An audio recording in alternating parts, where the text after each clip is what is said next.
ನೀವು ಯೋಚನೆ ಮಾಡ್ಬೋದು, ಈ ಲೋಕದಲ್ಲಿ ನಮಗೆ ಬದುಕಲಿಕ್ಕೆ ಇದೆಲ್ಲ ಯಾಕೆ ಬೇಕು? ದೇವರ ವಾಕ್ಯ ಅಂತೆ, ಬೈಬಲ್ ಅಂತೆ, ಯೇಸು ಅಂತೆ, ಪ್ರಾರ್ಥನೆ ಅಂತೆ, ಇದೆಲ್ಲ ಬೇಕಾ? ಹೌದಾ? ನಮ್ಗೆ ಊಟ, ಬಟ್ಟೆ, ಆರೋಗ್ಯ ಇದ್ರೆ ಸಾಕಲ್ವಾ? ಸೈತಾನಿಂದ ಬಚಾವಾಗಲಿಕ್ಕೆ ದೇವರು ಬೇಕು. ಆಗಲಿ, ಸಂತೋಷ. ದೇವರು ಬೇಕು. ಯಾಕೆ ಅಂದರೆ ಈ ಲೋಕದ ಜೀವನ ಶಾಶ್ವತ ಅಲ್ಲ. ಈ ಲೋಕದ ಜೀವನ ಇದೆಯಲ್ವಾ, ಈ ಸಂಸಾರದ ಜೀವನ, ಇದು ಯಾರಿಗೂ ಕೂಡ ಶಾಶ್ವತ ಅಲ್ಲ. ಇಲ್ಲಿ ಒಳ್ಳೆಯವರು ಇರ್ತಾರೆ, ಕೆಟ್ಟವರು ಇರ್ತಾರೆ, ಆರೋಗ್ಯ ಇರುವವರು ಇರ್ತಾರೆ, ರೋಗಿಗಳು ಇರ್ತಾರೆ, ಎಲ್ಲರೂ ಇರ್ತಾರೆ. ಎಲ್ಲ ಥರದವರು ಈ ಲೋಕದಲ್ಲಿ ಇರ್ತಾರೆ. ಯಾರಿಗೂ ಕೂಡ ಈ ಪ್ರಪಂಚದ ಜೀವನ, ಈ ಸಾಂಸಾರಿಕ ಜೀವನ ಅನ್ನೋದು ಶಾಶ್ವತ ಅಲ್ಲ. ದೇವರು ಒಬ್ಬೊಬ್ಬರಿಗೆ ಏನು ಇಟ್ಟಿದ್ದಾರೋ ಅಷ್ಟೇ ಸಿಗೋದು. ಜಾಸ್ತಿ ಪ್ರಾರ್ಥನೆ ಮಾಡಿದ ತಕ್ಷಣ ಏನು ಜಾಸ್ತಿ ಸಿಗೋದಿಲ್ಲ. ಒಳ್ಳೇದು ಮಾಡಿದ ತಕ್ಷಣ ಏನು ಜಾಸ್ತಿ ಒಳ್ಳೇದಾಗೋದಿಲ್ಲ. ಕೆಟ್ಟದ್ದು ಮಾಡಿದ ತಕ್ಷಣ ಏನು ಜಾಸ್ತಿ ಕೆಟ್ಟದಾಗೋದೇ ಇಲ್ಲ. ನೀವು ಯೋಚನೆ ಮಾಡ್ಬೋದು, ಎಷ್ಟೋ ಜನ ಕೆಟ್ಟವರು ಬದುಕ್ತಾ ಇದ್ದಾರೆ ಚೆನ್ನಾಗಿ.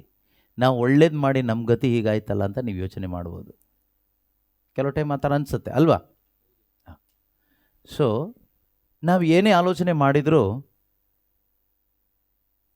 ಎಷ್ಟೇ ಒಳ್ಳೆಯವರಾಗಿ ಬದುಕಿದ್ರು, ಕೆಟ್ಟವರಾಗಿ ಬದುಕಿದ್ರು, ಹೇಗೆ ಬದುಕಿದ್ರು, ಈ ಲೋಕ ಶಾಶ್ವತ ಅಲ್ಲ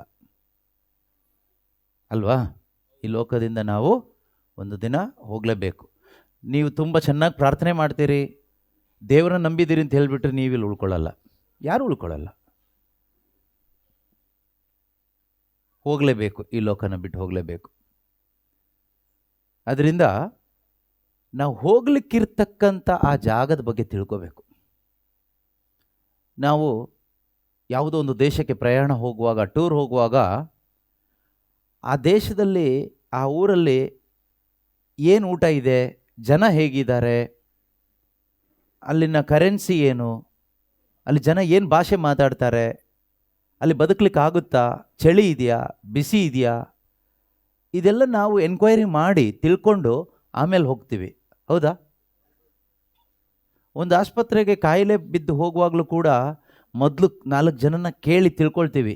ಆಸ್ಪತ್ರೆ ಹೇಗೆ, ಟ್ರೀಟ್ಮೆಂಟ್ ಹೇಗೆ, ಅಲ್ಲಿ ಡಾಕ್ಟ್ರ್ ಹೇಗೆ, ನರ್ಸ್ ಹೇಗೆ, ಅಲ್ಲಿ ಟ್ರೀಟ್ಮೆಂಟ್ಗೆ ಹಣ ಹೇಗೆ, ಪ್ರತಿಯೊಂದನ್ನು ಕೂಡ ನಾವು ಕೇಳಿ ತಿಳ್ಕೊಂಡು ಆಮೇಲೆ ಹೋಗ್ತೀವಿ. ಮೊದಲು ನಾವು ಕೇಳಿ ಅದನ್ನು ತಿಳ್ಕೊಳ್ತೀವಿ.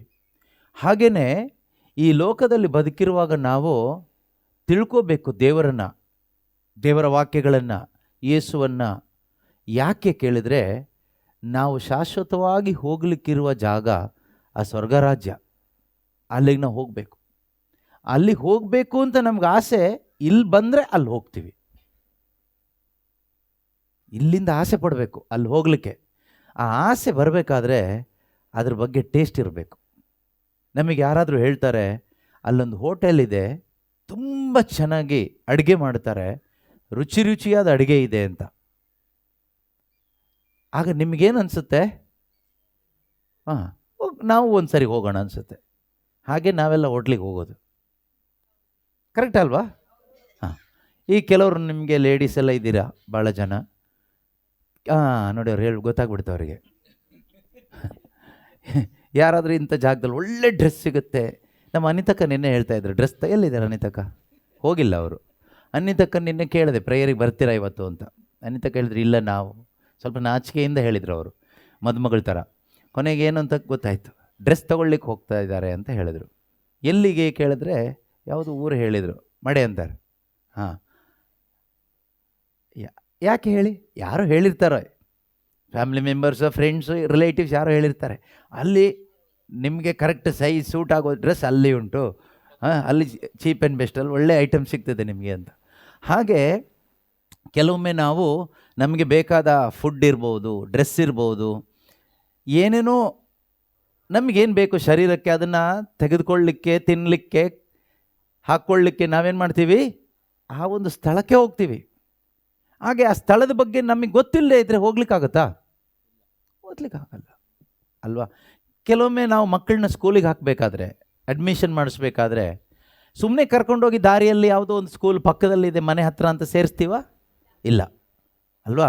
ಕೇಳ್ತೀವಿ 4 ಜನನ, ಯಾವ ಸ್ಕೂಲ್ ಚೆನ್ನಾಗಿದೆ, ಎಲ್ಲಿ ಫೀಸ್ ಕಡಿಮೆ ಇದೆ, ಎಲ್ಲಿ ಒಳ್ಳೆ ಟೀಚಿಂಗ್ ಮಾಡ್ತಾರೆ, ಯಾವ ಸ್ಕೂಲಲ್ಲಿ ಒಳ್ಳೆ ಪರ್ಸೆಂಟೇಜ್ ಬಂದಿದೆ ಮಕ್ಕಳಿಗೆ, ಇದೆಲ್ಲ ತಿಳ್ಕೊಂಡು ಅದು ದೂರದಲ್ಲಿದ್ದರೂ ಕೂಡ ಆ ಸ್ಕೂಲಿಗೆ ಅವ್ರನ್ನ ನಾವು ಸೇರಿಸ್ತೀವಿ. ಆದರೆ ಅದೇ ರೀತಿಯಲ್ಲಿ ಈ ಸ್ವರ್ಗ ರಾಜ್ಯದ ಬಗ್ಗೆ, ದೇವರ ರಾಜ್ಯದ ಬಗ್ಗೆ, ಮರಣದ ನಂತರ ಇರತಕ್ಕಂಥ ನಮ್ಮ ಜೀವನದ ಬಗ್ಗೆ ನಮಗೆ ಅರಿವಿಲ್ಲದೆ ಇದ್ದರೆ ನಾವಿಲ್ಲಿ ಪ್ರಾಣಿಗಳ ಥರ ಬದುಕ್ತೀವಿ. ಪ್ರಾಣಿಗಳಿಗಿದೇನು ಅರಿವಿಲ್ಲ. ಅದೇನೋ ಒಂದು ಸ್ವಲ್ಪ ತಿನ್ಕೊಳ್ಳುತ್ತೆ, ಗಲೀಜು ಮಾಡುತ್ತೆ, ಯಾರೋ ಎತ್ತಿ ಬಿಸಾಡ್ತಾರೆ, ಹೀಗೆ ಅದು ಸತ್ತೋಗ್ಬಿಡುತ್ತೆ. ನಮ್ಮನ್ನು ದೇವರು ಪ್ರಾಣಿಗಳ ಥರ ಬದುಕಲಿಕ್ಕೆ ಸೃಷ್ಟಿ ಮಾಡಿಲ್ಲ. ನಮ್ಮನ್ನು ದೇವರು ಅವರ ಮಕ್ಕಳಾಗಿ ಬದುಕಲಿಕ್ಕೆ ಸೃಷ್ಟಿ ಮಾಡಿದ್ದಾರೆ. ನಾವು ಯಾರ ಮಕ್ಕಳಾಗಿ ಬದುಕಬೇಕು? ದೇವರ ಮಕ್ಕಳಾಗಿ ಬದುಕಲಿಕ್ಕೆ ದೇವರು ನಮ್ಮನ್ನು ಏನು ಮಾಡಿದ್ದಾರೆ? ಸೃಷ್ಟಿ ಮಾಡಿದ್ದಾರೆ. ಹಾಗಾದರೆ ಈ ಲೋಕದ ಜೀವನ ಶಾಶ್ವತ ಅಲ್ಲ. ಈ ಜೀವನದ ನಂತರ ಶಾಶ್ವತವಾದ ಜೀವನ ಇದೆ. ಶಾಶ್ವತವಾದ ಜೀವನ ಇದೆ. ಅದನ್ನು ಅಮರ ಜೀವ ಅಂತ ಹೇಳ್ತೀವಿ, ನಿತ್ಯ ಜೀವ ಅಂತ ಹೇಳ್ತೀವಿ. ಈಗ ಆ ಜೀವನ ನಮಗೆ ಬೇಕು ಅಂತ ನಮ್ಗೆ ಆಸೆ ಬರಬೇಕಾದ್ರೆ ಅದ್ರ ಬಗ್ಗೆ ನಾವು ಕೇಳಿಸ್ಕೋಬೇಕು. ಯಾರಾದರೂ ಹೇಳೋದನ್ನು ಕೇಳಿಸ್ಕೋಬೇಕು. ಈಗ ನೀವು ಕೆಲವೊಮ್ಮೆ ಕೆಲವೊಂದು ಧ್ಯಾನಗಳ ಬಗ್ಗೆ ಕೇಳಿರ್ಬೋದು, ಪ್ರಾರ್ಥನೆಗಳ ಬಗ್ಗೆ. ಅಲ್ಲಿ ಇಲ್ಲಿ ಎಲ್ಲ ತುಂಬ ಧ್ಯಾನಗಳು ನಡೀತಾ ಇದೆಯಲ್ವಾ? ಹಾಂ ಹಾಂ, ತುಂಬ ಅದ್ಭುತಗಳೆಲ್ಲ ಆಗ್ತಾ ಇದೆ. ನೀವು ಕೇಳಿಸ್ಕೊಂಡಾಗ ನಿಮ್ಗೇನು ಅನಿಸುತ್ತೆ? ನಾವು ಅಲ್ಲಿಗೆ ಹೋಗಬೇಕು ಅಂತ ಅನಿಸುತ್ತೆ ಅಲ್ವಾ? ಕೇಳಿಸ್ಕೊಳ್ದೇ ಇದ್ದರೆ ನಿಮಗೆ ಆ ವಿಷಯನೇ ಗೊತ್ತಿಲ್ಲ. ಇಲ್ಲಿ ಒಂದು ಪ್ರಾರ್ಥನಾ ಕೂಟ ಇದೆ, ಧ್ಯಾನ ಕೂಟ ಇದೆ, ಯಾರೋ ಬ್ರದರ್ಸ್ಗಳು ಬಂದಿದ್ದಾರೆ, ಅವ್ರು ಕೈ ಇಟ್ಟರೆ ಸಾಕು ಕಾಯಿಲೆ ಎಲ್ಲ ವಾಸಿ ಆಗುತ್ತೆ. ಕೇಳಿಸ್ಕೊಂಡಾಗ ನಿಮಗೇನು ಅನಿಸುತ್ತೆ? ಓ, ನಾವು ಹೋಗ್ಬೋದು ಅಲ್ಲಿಗೆ, ನಾವು ಹೋಗಬೇಕು, ಹೋದರೆ ನಮ್ಮ ಕಾಯಿಲೆನೂ ಕೂಡ ವಾಸಿ ಆಗುತ್ತೆ, ಏನೋ ಒಂದು ಸಿಗುತ್ತೆ, ಒಳ್ಳೆಯದಾಗುತ್ತೆ, ಹೋಗೋಣ ಅಂತ ನಿಮಗೆ ಆಸೆ ಬರುತ್ತೆ. ಆದರೆ ಕೇಳಿಸ್ಕೊಳ್ಳೇ ಇಲ್ಲ ಅಂದರೆ, ಅದ್ರ ಬಗ್ಗೆ ನಿಮಗೆ ವಿಷಯನೇ ಗೊತ್ತಿಲ್ಲ, ಹೋಗಬೇಕು ಅಂತ ಆಸೆ ಬರುತ್ತಾ? ಇಲ್ಲ ಅಲ್ವಾ? ಇಲ್ಲಿ ಪಕ್ಕದಲ್ಲಿ ಒಂದು ಒಳ್ಳೆ ಹೋಟ್ಲಿದೆ, ಬೈ 1 get 1 ಫ್ರೀ. ಒಂದು ಇಡ್ಲಿ ತಗೊಂಡ್ರೆ, ಇಡ್ಲಿ ಸಾಂಬಾರು ತೊಗೊಂಡ್ರೆ ಇನ್ನೊಂದು ಪ್ಲೇಟ್ ಇಡ್ಲಿ ಸಾಂಬಾರು ಫ್ರೀ. ಹಾಂ, ಆದರೆ ನಿಮಗೆ ಗೊತ್ತೇ ಇಲ್ಲ, ಹೋಗ್ಲಿಕ್ಕಾಗ್ತದಾ? ಪಕ್ಕದಲ್ಲಿ ಒಂದು ಗೋಲ್ಡ್ ಅಂಗಡಿ ಉಂಟು, ಚಿನ್ನದ ಅಂಗಡಿ. 1 ಗ್ರಾಮ್ ಗೋಲ್ಡ್ ತಗೊಂಡ್ರೆ, ಹಾಂ ಸಿಲ್ವರ್ ಅಲ್ಲ, 1 ಗ್ರಾಮ್ ಗೋಲ್ಡ್ ಫ್ರೀ. ಖುಷಿ ಆಯಿತು ನೋಡಿ ಗೋಲ್ಡ್ ಅಂದಾಗ. ಸೊ ಅದು ಎಲ್ಲಿದೆ ಅಂತ ಎನ್ಕ್ವೈರಿ ಮಾಡ್ತೀರೋ ಇಲ್ವೋ? ಅಲ್ಲಿಗೆ ಹೋಗಬೇಕು ಅಂತ ಆಸೆ ಬರುತ್ತೋ ಇಲ್ವೋ? ಸಾಲ ಮಾಡಿ ಆದರೂ ಒಂದು 10 ಗ್ರಾಮ್ ಗೋಲ್ಡ್ ತಗೊಳ್ಳುವ ಅಂತ ಹೋಗ್ತೀರಿ. ಯಾಕಂದರೆ 10 ಗ್ರಾಮ್ ತೊಗೊಂಡ್ರೆ 10 ಗ್ರಾಮ್ ಫ್ರೀ ಸಿಗ್ತದೆ. ಅದೇ ರೀತಿಯಲ್ಲಿ ಪ್ರೀತಿಯ ಸಹೋದರ ಸಹೋದರಿಯರೇ, ನಾವು ಈ ಲೋಕದ ಜೀವನದ ನಂತರ ನಮ್ಮ ಜೀವನ ಮುಂದುವರಿಯುತ್ತೆ. ಆ ಜಾಗಕ್ಕೆ ನಾವು ಹೋಗಬೇಕು ಅಂತ ನಮಗೆ ಆಸೆ ಬರಬೇಕಾದ್ರೆ ನಮಗೆ ಅದರ ವಿಷಯವಾಗಿ ಕೇಳಬೇಕು, ಆ ಊರಿನ ವಿಷಯವಾಗಿ ಕೇಳಬೇಕು, ಆ ಸ್ವರ್ಗರಾಜ್ಯದ ವಿಷಯವಾಗಿ ಕೇಳಬೇಕು. ಅದಕ್ಕೇನೆ ಈ ಪ್ರಾರ್ಥನೆಗಳು. ನೀವು ಯೋಚನೆ ಮಾಡ್ಬೋದು, ವಾರ ವಾರ ಈ ಬ್ರದರ್ಸ್ಗಳು ಬರ್ತಾರೆ, ಸಿಸ್ಟರ್ಸ್ ಬರ್ತಾರೆ, ಯಾರ್ಯಾರೋ ಬಂದು ಯೇಸು ಹಾಗೆ ಮಾಡಿದರು, ಹೀಗೆ ಮಾಡಿದರು, ಅಲ್ಲಿದೆ, ಈ ಬೈಬಲಲ್ಲಿ ಇದಿದೆ ಅದಿದೆ ಅಂತ ಹೇಳ್ತಾರೆ, ಪ್ರಾರ್ಥನೆ ಮಾಡ್ತಾರೆ, ಹೋಗ್ತಾರೆ. ಕೆಲವರಿಗೆ ಕಾಯಿಲೆ ವಾಸಿ ಆಗುತ್ತೆ, ಕೆಲವರಿಗೆ ವಾಸಿ ಆಗೋದಿಲ್ಲ. ಈ ರೀತಿಯೆಲ್ಲ ನೀವು ಯೋಚನೆ ಮಾಡ್ಬೋದು. ಮಾನಸಿಕವಾಗಿ ನಮಗೆಲ್ರಿಗೂ ಆ ರೀತಿ ಆಲೋಚನೆ ಬರುತ್ತೆ, ಸ್ವಾಭಾವಿಕ. ನಿಮ್ಗೆ ಹಾಗೆಲ್ಲ, ನೀವು ತುಂಬ ಒಳ್ಳೆಯವರು, ನೀವು ದೇವರ ಜೊತೆಯಲ್ಲಿದ್ದೀರಿ, ಅದರಿಂದ ನಿಮ್ಗೆ ಆ ರೀತಿ ಅನಿಸೋದಿಲ್ಲ. ನಮ್ಗೆ ಆ ರೀತಿ ಅನಿಸುತ್ತೆ ಕೆಲವೊಮ್ಮೆ. ಚಿಂತೆ ಇಲ್ಲ, ಆಗಲಿ, ಒಳ್ಳೆಯದಾಗಲಿ. ಇವತ್ತು ಊಟ ಇಲ್ಲ ಯಾರಿಗೂ, ಫುಲ್ ಪ್ರೇಯರ್. ಆಗ್ಬೋದು, ಹೌದು, ಖಂಡಿತವಾಗ್ಲೂ ತುಂಬಿದೆ. ಆದರೆ ನೀವು ಹೇಳ್ಕೊಡ್ಬೇಕು ನಮಗೆ ಹೇಗೆ ತುಂಬಿಸ್ಕೊಳ್ಳೋದು ಅಂತ. ಮನಸ್ಸು ಸರಿ ಇರಬೇಕಲ್ಲ. ಅದೇ ನಮ್ಮ ಪ್ರಾಬ್ಲಮ್. ಅಂದರೆ ಮನಸ್ಸಲ್ಲಿ ಇಟ್ಕೊಳ್ಳೋದಿಲ್ಲ ನಾವು ಮನಸ್ಸಲ್ಲಿ ಬೇರೆ ಅದು ಇದು ಎಲ್ಲ ಇಟ್ಕೊಂಡು ಹಸಿವಾಗ್ತದೆ ನಮಗೆ. ನಾವು ಯಾವಾಗಲೂ ದೇವರ ವಾಕ್ಯವನ್ನೇ ಮನಸ್ಸಲ್ಲಿ ಇಟ್ಕೊಂಡ್ರೆ ಹಸಿವು ಆಗೋದಿಲ್ಲ. ನೀವು ಭಾಗ್ಯವಂತರು, ನೀವು ಇಟ್ಕೊಳ್ತಾ ಇದ್ದೀರಲ್ಲ. ನಿಮಗೆ ಕೆಪಾಸಿಟಿ ಕೊಟ್ಟಿದ್ದಾರೆ ದೇವರು, ನಮಗೂ ಬೇಕಲ್ಲ. ಈಗ ಎಲ್ಲರಿಗೂ ಒಂದೇ ಕೆಪಾಸಿಟಿ ಕೊಟ್ಟಿಲ್ಲಲ್ಲ ಅಲ್ವಾ?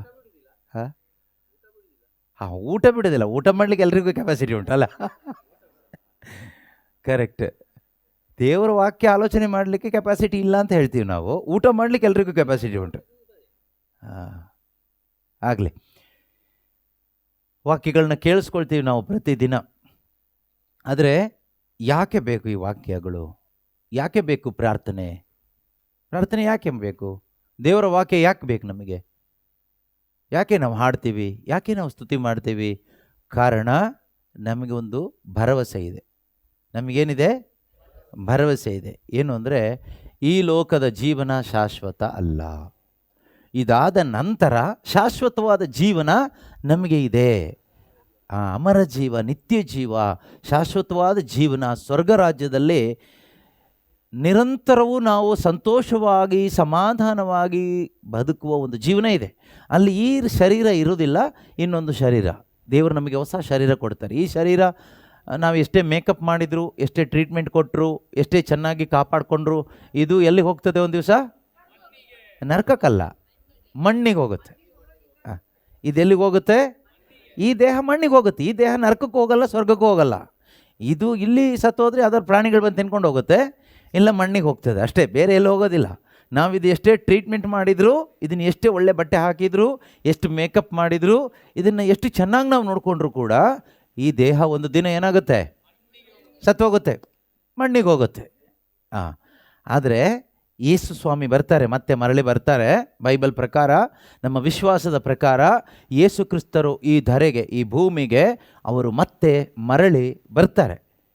ಅವರು ಬಂದಾಗ ಅವರಲ್ಲಿ ವಿಶ್ವಾಸ ಇಟ್ಟು ಯಾರೆಲ್ಲ ಈ ಒಂದು ನಿತ್ಯ ಜೀವದ ಸಂದೇಶವನ್ನು ಆಲಿಸಿ ಭರವಸೆಯಲ್ಲಿ ಸತ್ತೋಗಿರ್ತಾರಲ್ವಾ, ಭರವಸೆ ಇಟ್ಕೊಂಡು ನಮಗೆ ನಿತ್ಯ ಜೀವ ಇದೆ, ಅಮರ ಜೀವ ಇದೆ, ಈ ಲೋಕ ಶಾಶ್ವತ ಅಲ್ಲ, ಈ ದೇಹ ಶಾಶ್ವತ ಅಲ್ಲ, ಈ ಕಷ್ಟ ಶಾಶ್ವತ ಅಲ್ಲ, ಈ ಸುಖ ಶಾಶ್ವತ ಅಲ್ಲ, ಇವರು ಯಾರು ಶಾಶ್ವತ ಅಲ್ಲ, ಶಾಶ್ವತ ಒಬ್ಬರೇ, ಅದು ದೇವರು ಮಾತ್ರನೇ.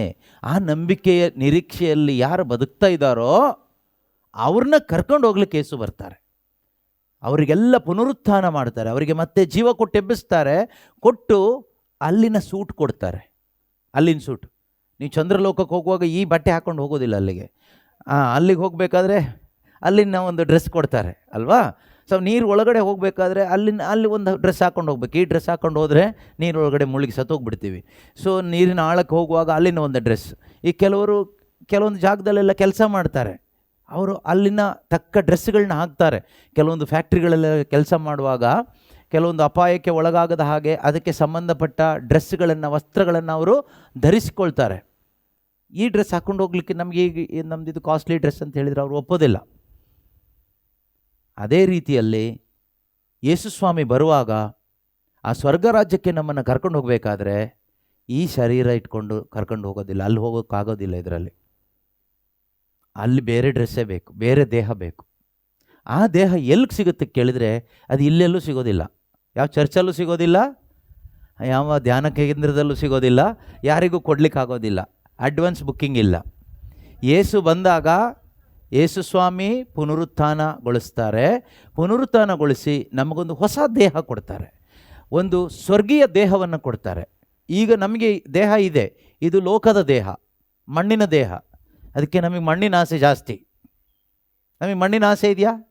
ಮಣ್ಣಿನ ಆಸೆ ಅಂದರೆ ಲೋಕದ ಆಸೆ, ಹೆಣ್ಣಿನ ಆಸೆ, ಮಣ್ಣಿನ ಆಸೆ, ಹಣದ ಆಸೆ, ತಿನ್ನುವ ಆಸೆ, ಕುಡಿಯುವ ಆಸೆ, ಸಿನಿಮಾ ನೋಡುವ ಆಸೆ, ಮಜಾ ಮಾಡುವ ಆಸೆ ಅಲ್ವಾ.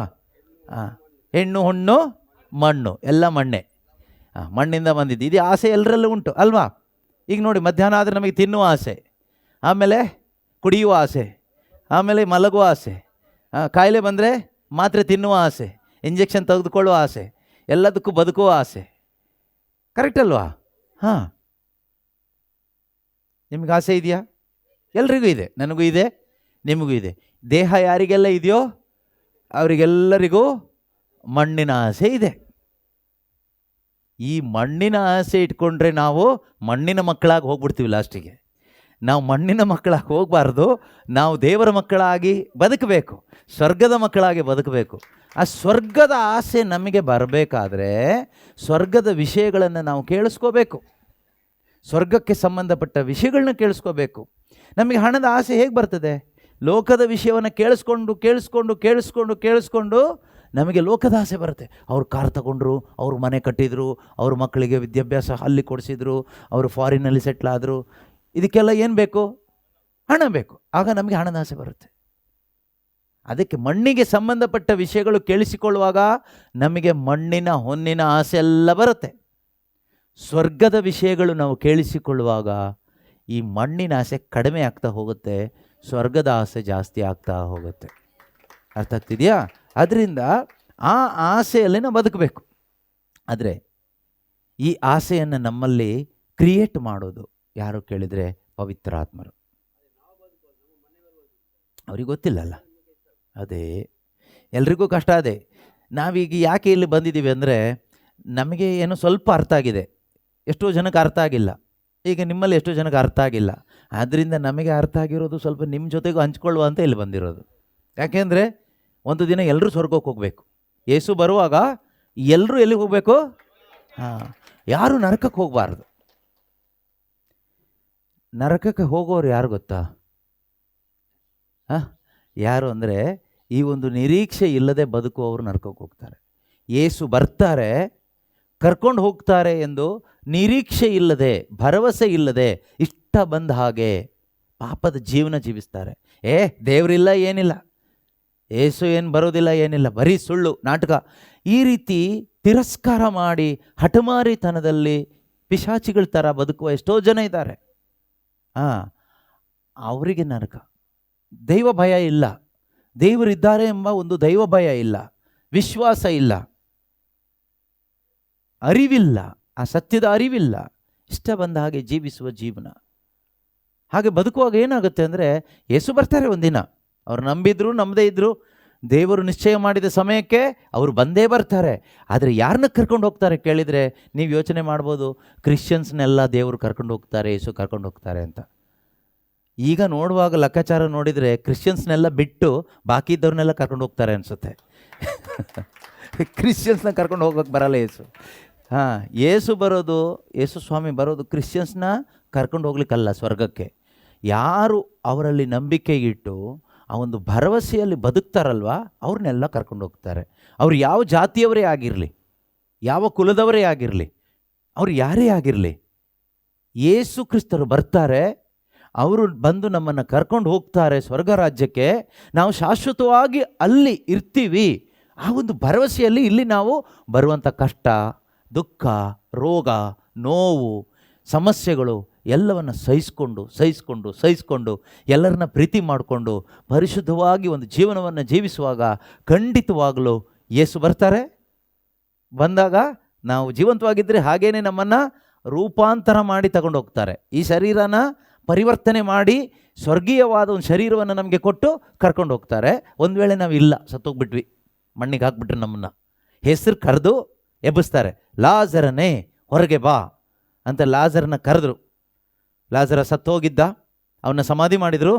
4 ದಿನ ಆಯಿತು, ಸಮಾಧಿ ಒಳಗಡೆ ಕೊಳ್ತೋಗಿದ್ದಾನೆ. ಎಲ್ಲರೂ ಅಳ್ತಾ ಇದ್ದಾರೆ. ಯೇಸು ಬಂದರು, ಸಮಾಧಿ ಕಲ್ಲು ತೆಗೀರಿ ಅಂತ ಹೇಳಿದರು. ಕಲ್ಲನ್ನು ತೆಗೆದ್ರು. ಲಾಜರನೇ ಹೊರಗೆ ಬಾ ಅಂತ ಕರೆದ್ರು. ಲಾಜರ ಎದ್ದು ಬಂದ. ಇದು ಯಾಕೆ ಬೈಬಲಲ್ಲಿ ಇದೆ ಕೇಳಿದರೆ ನಮಗೆ ಅರ್ಥ ಆಗಲಿಕ್ಕೆ. ಒಂದು ದಿನ ಯೇಸು ಬರ್ತಾರೆ, ಸಮಾಧಿ ಕಲ್ಲನ್ನು ಸರಿಸ್ತಾರೆ, ನಿನ್ನ ಹೆಸರು ಹೇಳಿ ಕರೀತಾರೆ. ನಿಮ್ಮ ಹೆಸರು ಏನಂದ್ರಿ? ಶಿವಾನಂದ್, ಕಮ್ ಔಟ್ ಅಂತಾರೆ. ನಮ್ಮ ಶಿವಾನಂದನ ಏನು ಮಾಡ್ತಾರೆ? ಎದ್ದು ಬರ್ತಾರೆ.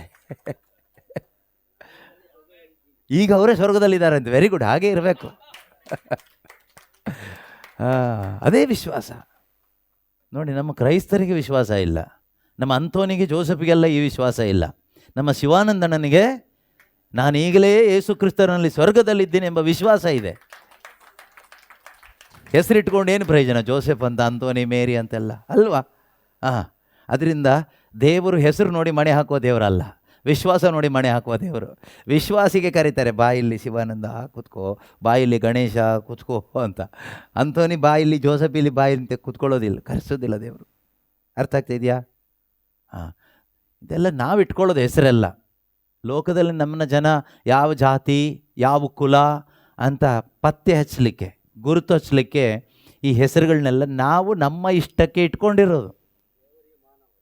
ದೇವರಿಗೆ ನಾವೆಲ್ಲರೂ ಮನುಷ್ಯರು ಅಷ್ಟೇ. ದೇವರು ನಮ್ಮನ್ನು ಯಾವ ರೀತಿಯಲ್ಲಿ ನೋಡ್ತಾರೆ ಅಂದರೆ ಆತ್ಮಿಕವಾಗಿ ನೋಡ್ತಾರೆ, ಶಾರೀರಿಕವಾಗಿ ನೋಡೋದಿಲ್ಲ. ಆತ್ಮದಲ್ಲಿ ನೋಡುವಾಗ ನಾವೆಲ್ಲರೂ ಒಂದೇ ಥರ ಕಾಣ್ತಿದ್ದೀವಿ ದೇವರಿಗೆ.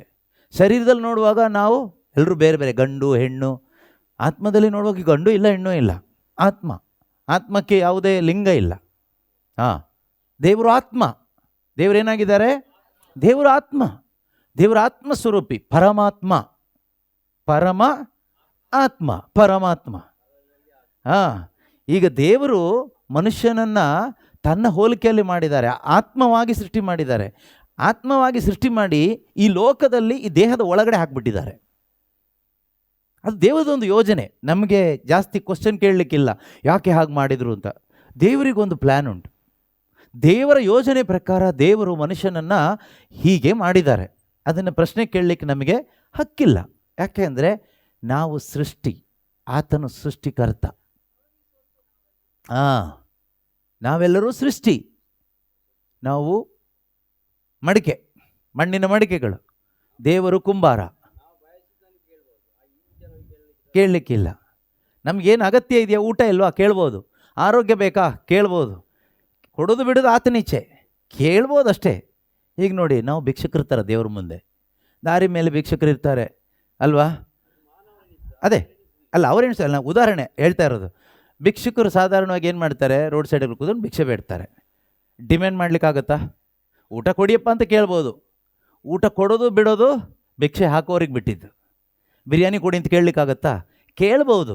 ಕೊಡೋದು ಬಿಡೋದು ಅವ್ರಿಗೆ ಬಿಟ್ಟಿದ್ದು. ಹಾಗೆ ನಾವು ಕೂಡ ಭಿಕ್ಷುಕರೇ ಒಂದು ರೀತಿ, ಎಲ್ಲರೂ ಭಿಕ್ಷುಕರೇ. ಪ್ರೀತಿಯ ಸಹೋದರ ಸಹೋದರಿಯರೇ, ನೀವು ಭಾಗ್ಯವಂತರು. ಎಷ್ಟೋ ಜನ ನಿರ್ಭಾಗ್ಯರಿದ್ದಾರೆ. ನಿರ್ಭಾಗ್ಯರು ಯಾರು ಗೊತ್ತಾ? ಈ ಸಂದೇಶ, ಈ ನಿತ್ಯ ಜೀವದ ಕುರಿತಾದ ಸಂದೇಶ ಇಲ್ಲದೆ ಎಷ್ಟೋ ಜನ ಚರ್ಚು ಪ್ರಾರ್ಥನೆ ಅಂತ ಅಲೀತಾ ಇದ್ದಾರೆ. ಅವರು ನಿಜವಾಗ್ಲೂ ನಿರ್ಭಾಗ್ಯರು. ಹೋಗ್ತಾರೆ ಬರ್ತಾರೆ, ಏನೋ ಒಂದು ಸಿಗುತ್ತೆ, ಆದರೆ ನಿತ್ಯ ಜೀವದ ಕುರಿತಾದ ಒಂದು ಸಂದೇಶ ಸಿಗ್ತಾ ಇಲ್ಲ ಅಂದರೆ ಅದು ನಿರ್ಭಾಗ್ಯರು. ನಮಗೇನು ಸಿಗಬೇಕು? ಒಂದೊಂದು ಚರ್ಚ್ಗಳಲ್ಲೂ ಪ್ರಾರ್ಥನೆಗಳಲ್ಲೂ ಧ್ಯಾನಗಳಲ್ಲೂ ನಮಗೇನು ಸಿಗಬೇಕು ಕೇಳಿದರೆ ನಾವು ಅಂದ್ಕೊಂಡಿದ್ದೆಲ್ಲ ಸಿಗಬೇಕಾಗಿರೋದು. ನಿತ್ಯ ಜೀವ, ಅಮರ ಜೀವದ ಸಂದೇಶ ಸಿಗಬೇಕು. ಬೋಧನೆಗಳು ಸಿಗಬೇಕು. ನಿತ್ಯ ಜೀವದ ಬೋಧನೆಗಳು ಸಿಗಬೇಕು ನಮಗೆ. ಅದು ಆಲಿಸುವಾಗ ನಮ್ಮಲ್ಲಿ ಭರವಸೆ ಬರುತ್ತೆ. ಹೌದು, ನಿತ್ಯ ಜೀವ ಇದೆ, ನಾವು ಹೀಗೆ ಬದುಕಬಾರದು. ಇಲ್ಲಿ ನಾವು ಈ ರೀತಿ ಬದುಕಿದರೆ ನಮಗೆ ನಿತ್ಯ ಜೀವ ಕಳ್ಕೋಬೇಕಾಗ್ತದೆ. ನಮಗೆ ದೈವ ಭಯ ಬರುತ್ತೆ. ದೈವ ಭಯ, ಭಕ್ತಿ, ವಿಶ್ವಾಸ, ಭರವಸೆ ಇದೆಲ್ಲ ಎಲ್ಲಿಂದ ಬರುತ್ತೆ ಕೇಳಿದರೆ ದೇವರ ವಾಕ್ಯ ಆಲಿಸುವಾಗ, ಶುಭ ವಾರ್ತೆಯನ್ನು ಆಲಿಸುವಾಗ, ನಿತ್ಯ ಜೀವದ ಸಂದೇಶವನ್ನು ಆಲಿಸುವಾಗ ನಮ್ಮೊಳಗಡೆ ಭರವಸೆ ಬರುತ್ತೆ, ಭಕ್ತಿ ಬರುತ್ತೆ, ದೈವ ಭಯ ಬರುತ್ತೆ, ದೇವರ ಮೇಲೆ ಪ್ರೀತಿ ಬರುತ್ತೆ, ಪರಿಶುದ್ಧವಾಗಿ ಬದುಕಬೇಕು ಅಂತ ಆಸೆ ಬರುತ್ತೆ. ಇಲ್ಲದೇ ಇದ್ದರೆ, ಈ ದೇವರ ವಾಕ್ಯ ಆಲಿಸದೇ ಇದ್ದರೆ, ನಿತ್ಯ ಜೀವದ ಸಂದೇಶ ಆಲಿಸದೇ ಇದ್ದರೆ ಬರೀ ಲೋಕದ ಆಸೆನೇ. ಬರೀ ಲೋಕದ ಆಸೆ. ಲೋಕದ ಆಸೆ ಅಂದ್ರೇನು? ಇವತ್ತು ಭಾನುವಾರ ಚೆನ್ನಾಗಿ ಮಾಂಸ ತಿನ್ನಬೇಕು, ಹಬ್ಬ ಬಂದರೆ ಚೆನ್ನಾಗಿ ತಿಂದು ಕುಡಿದು ಮಜಾ ಮಾಡಬೇಕು. ಹಬ್ಬ ಅಂದರೆ ಏನು? ಹಬ್ಬ ಅಂದರೆ ಅದೇ. ಈಗ ಚೆನ್ನಾಗಿ ತಿನ್ನೋದು, ಮಾಮೂಲಿ ತಿನ್ನೋ ಊಟ ಅಲ್ಲ, ಇನ್ನು ಎಕ್ಸ್ಟ್ರಾ ತಿನ್ನೋದು ಹಬ್ಬ. ಒಂದು ವಾರ ಹಬ್ಬ ಕೆಲವು ಮನೆಗಳಲ್ಲಿ ಅಲ್ಲ. ಈಗ ಡಿಸೆಂಬರ್ ತಿಂಗಳೆಲ್ಲ ಹಬ್ಬ ಜಾಸ್ತಿ ಅಂತೆ ನಿಮ್ಮೂರಲ್ಲಿ. ಇವತ್ತು ದೇವರಿಗೆ ವಿಶ್ರಾಂತಿ, ಅದಕ್ಕೆ ನಾವು ಚೆನ್ನಾಗಿ ತಿಂದುಬಿಟ್ಟು ವಿಶ್ರಾಂತಿ ತಗೊಳ್ಳೋದು. ವಿಶ್ರಾಂತಿ ದಿನ ಅಂತ ಹೇಳಿಬಿಟ್ಟು ಉಪವಾಸ ಎಲ್ಲ ಕೇಳಬಾರ್ದು ನೀವು.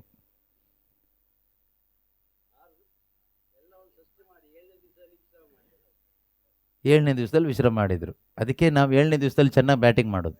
ಈಗ 7ನೇ ದಿವಸ ಅಲ್ಲ, ಎಲ್ಲ ದಿವಸನೂ ಬ್ಯಾಟಿಂಗೇ. ಒಂದು ದಿವಸ ಬ್ಯಾಟಿಂಗ್ ಮಾಡೋಕ್ಕಾಗೋದಿಲ್ಲ. ತಿಂದು ಎಷ್ಟಂತ ತಿನ್ನೋದು. ತಿಂದು ದೇಹಕ್ಕೆ ಸುಸ್ತಾಗಲ್ಲ, ರೋಗ ಬರಲ್ವಾ? ರೋಗ ಬಂದಾಗ ಕೆಲವರು ಮನೇಲಿ ರೆಸ್ಟ್ ಮಾಡ್ತಾರೆ, ಕೆಲವರು ಆಸ್ಪತ್ರೆಯಲ್ಲಿ ರೆಸ್ಟ್ ಮಾಡ್ತಾರೆ, ಕೆಲವರು ಜಿಮ್ ಮಾಡ್ತಾರೆ. ನೀವು ಹೇಳಿದಾಗೆ ಜಿಮ್ ಮಾಡಿ ಕರಗಿಸ್ಕೊಳ್ಳೋದು.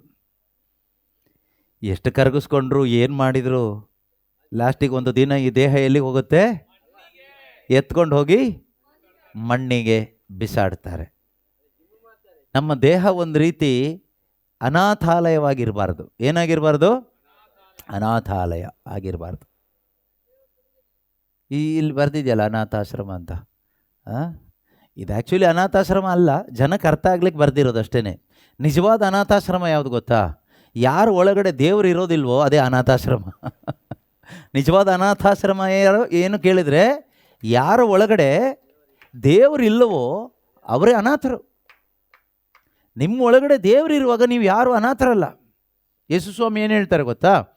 ಈ ಪವಿತ್ರಾತ್ಮನ ಬಗ್ಗೆ ಒಂದು ಮಾತು ಹೇಳ್ತಾರೆ. ನಿಮ್ಮ ಹತ್ರ ಬೈಬಲ್ ಇಲ್ಲ ಆದರೂ ಕೂಡ ನಾನು ಹೇಳ್ತೀನಿ, ಯಾಕಂದರೆ ಬೇರೆಯವರು ಸುಮಾರು ಜನ ಆನ್ಲೈನಲ್ಲೆಲ್ಲ ಕೇಳಿಸ್ಕೊಳ್ತಾ ಇದ್ದಾರಲ್ವ, ಅವರಿಗಾದರೂ ಈ ಭಿಕ್ಷಾ ಯಾಚಟನೆಯಿಂದ ಹೊರಗೆ ಬರಲಿ. ನೀವು ಭಿಕ್ಷೆ ಬೇಡ್ತಾ ಇಲ್ಲ, ನೀವು ದೇವ್ರನ್ನ ಆರಾಧಿಸ್ತಾ ಇದ್ದೀರಿ, ನೀವು ಭಾಗ್ಯವಂತರು. ಆದರೆ ಎಷ್ಟೋ ಜನ ಪಾಪ ಈ ಭಾನುವಾರ ಅಲ್ಲಿ ಇಲ್ಲಿ ಕೂತ್ಕೊಂಡಿದ್ದಾರೆ. ಎಲ್ಲಿ? ರೋಡ್ ಸೈಡಲ್ಲ, ಒಳಗಡೆ. ಕೆಲವರು AC ಹಾಲಲ್ಲಿ ಕೂತ್ಕೊಂಡು ಭಿಕ್ಷೆ ಬೇಡ್ತಾ ಇದ್ದಾರೆ. ಕೊಡಿ ಕೊಡಿ ದೇವ್ರೆ, ಕೊಡಿ ದೇವ್ರೆ, ಮನೆ ಕೊಡಿ, ಮನೆ ಕೊಡಿ, ಮನೆ ಕೊಡಿ, ಮನೆ ಕೊಡಿ ಅಂತ.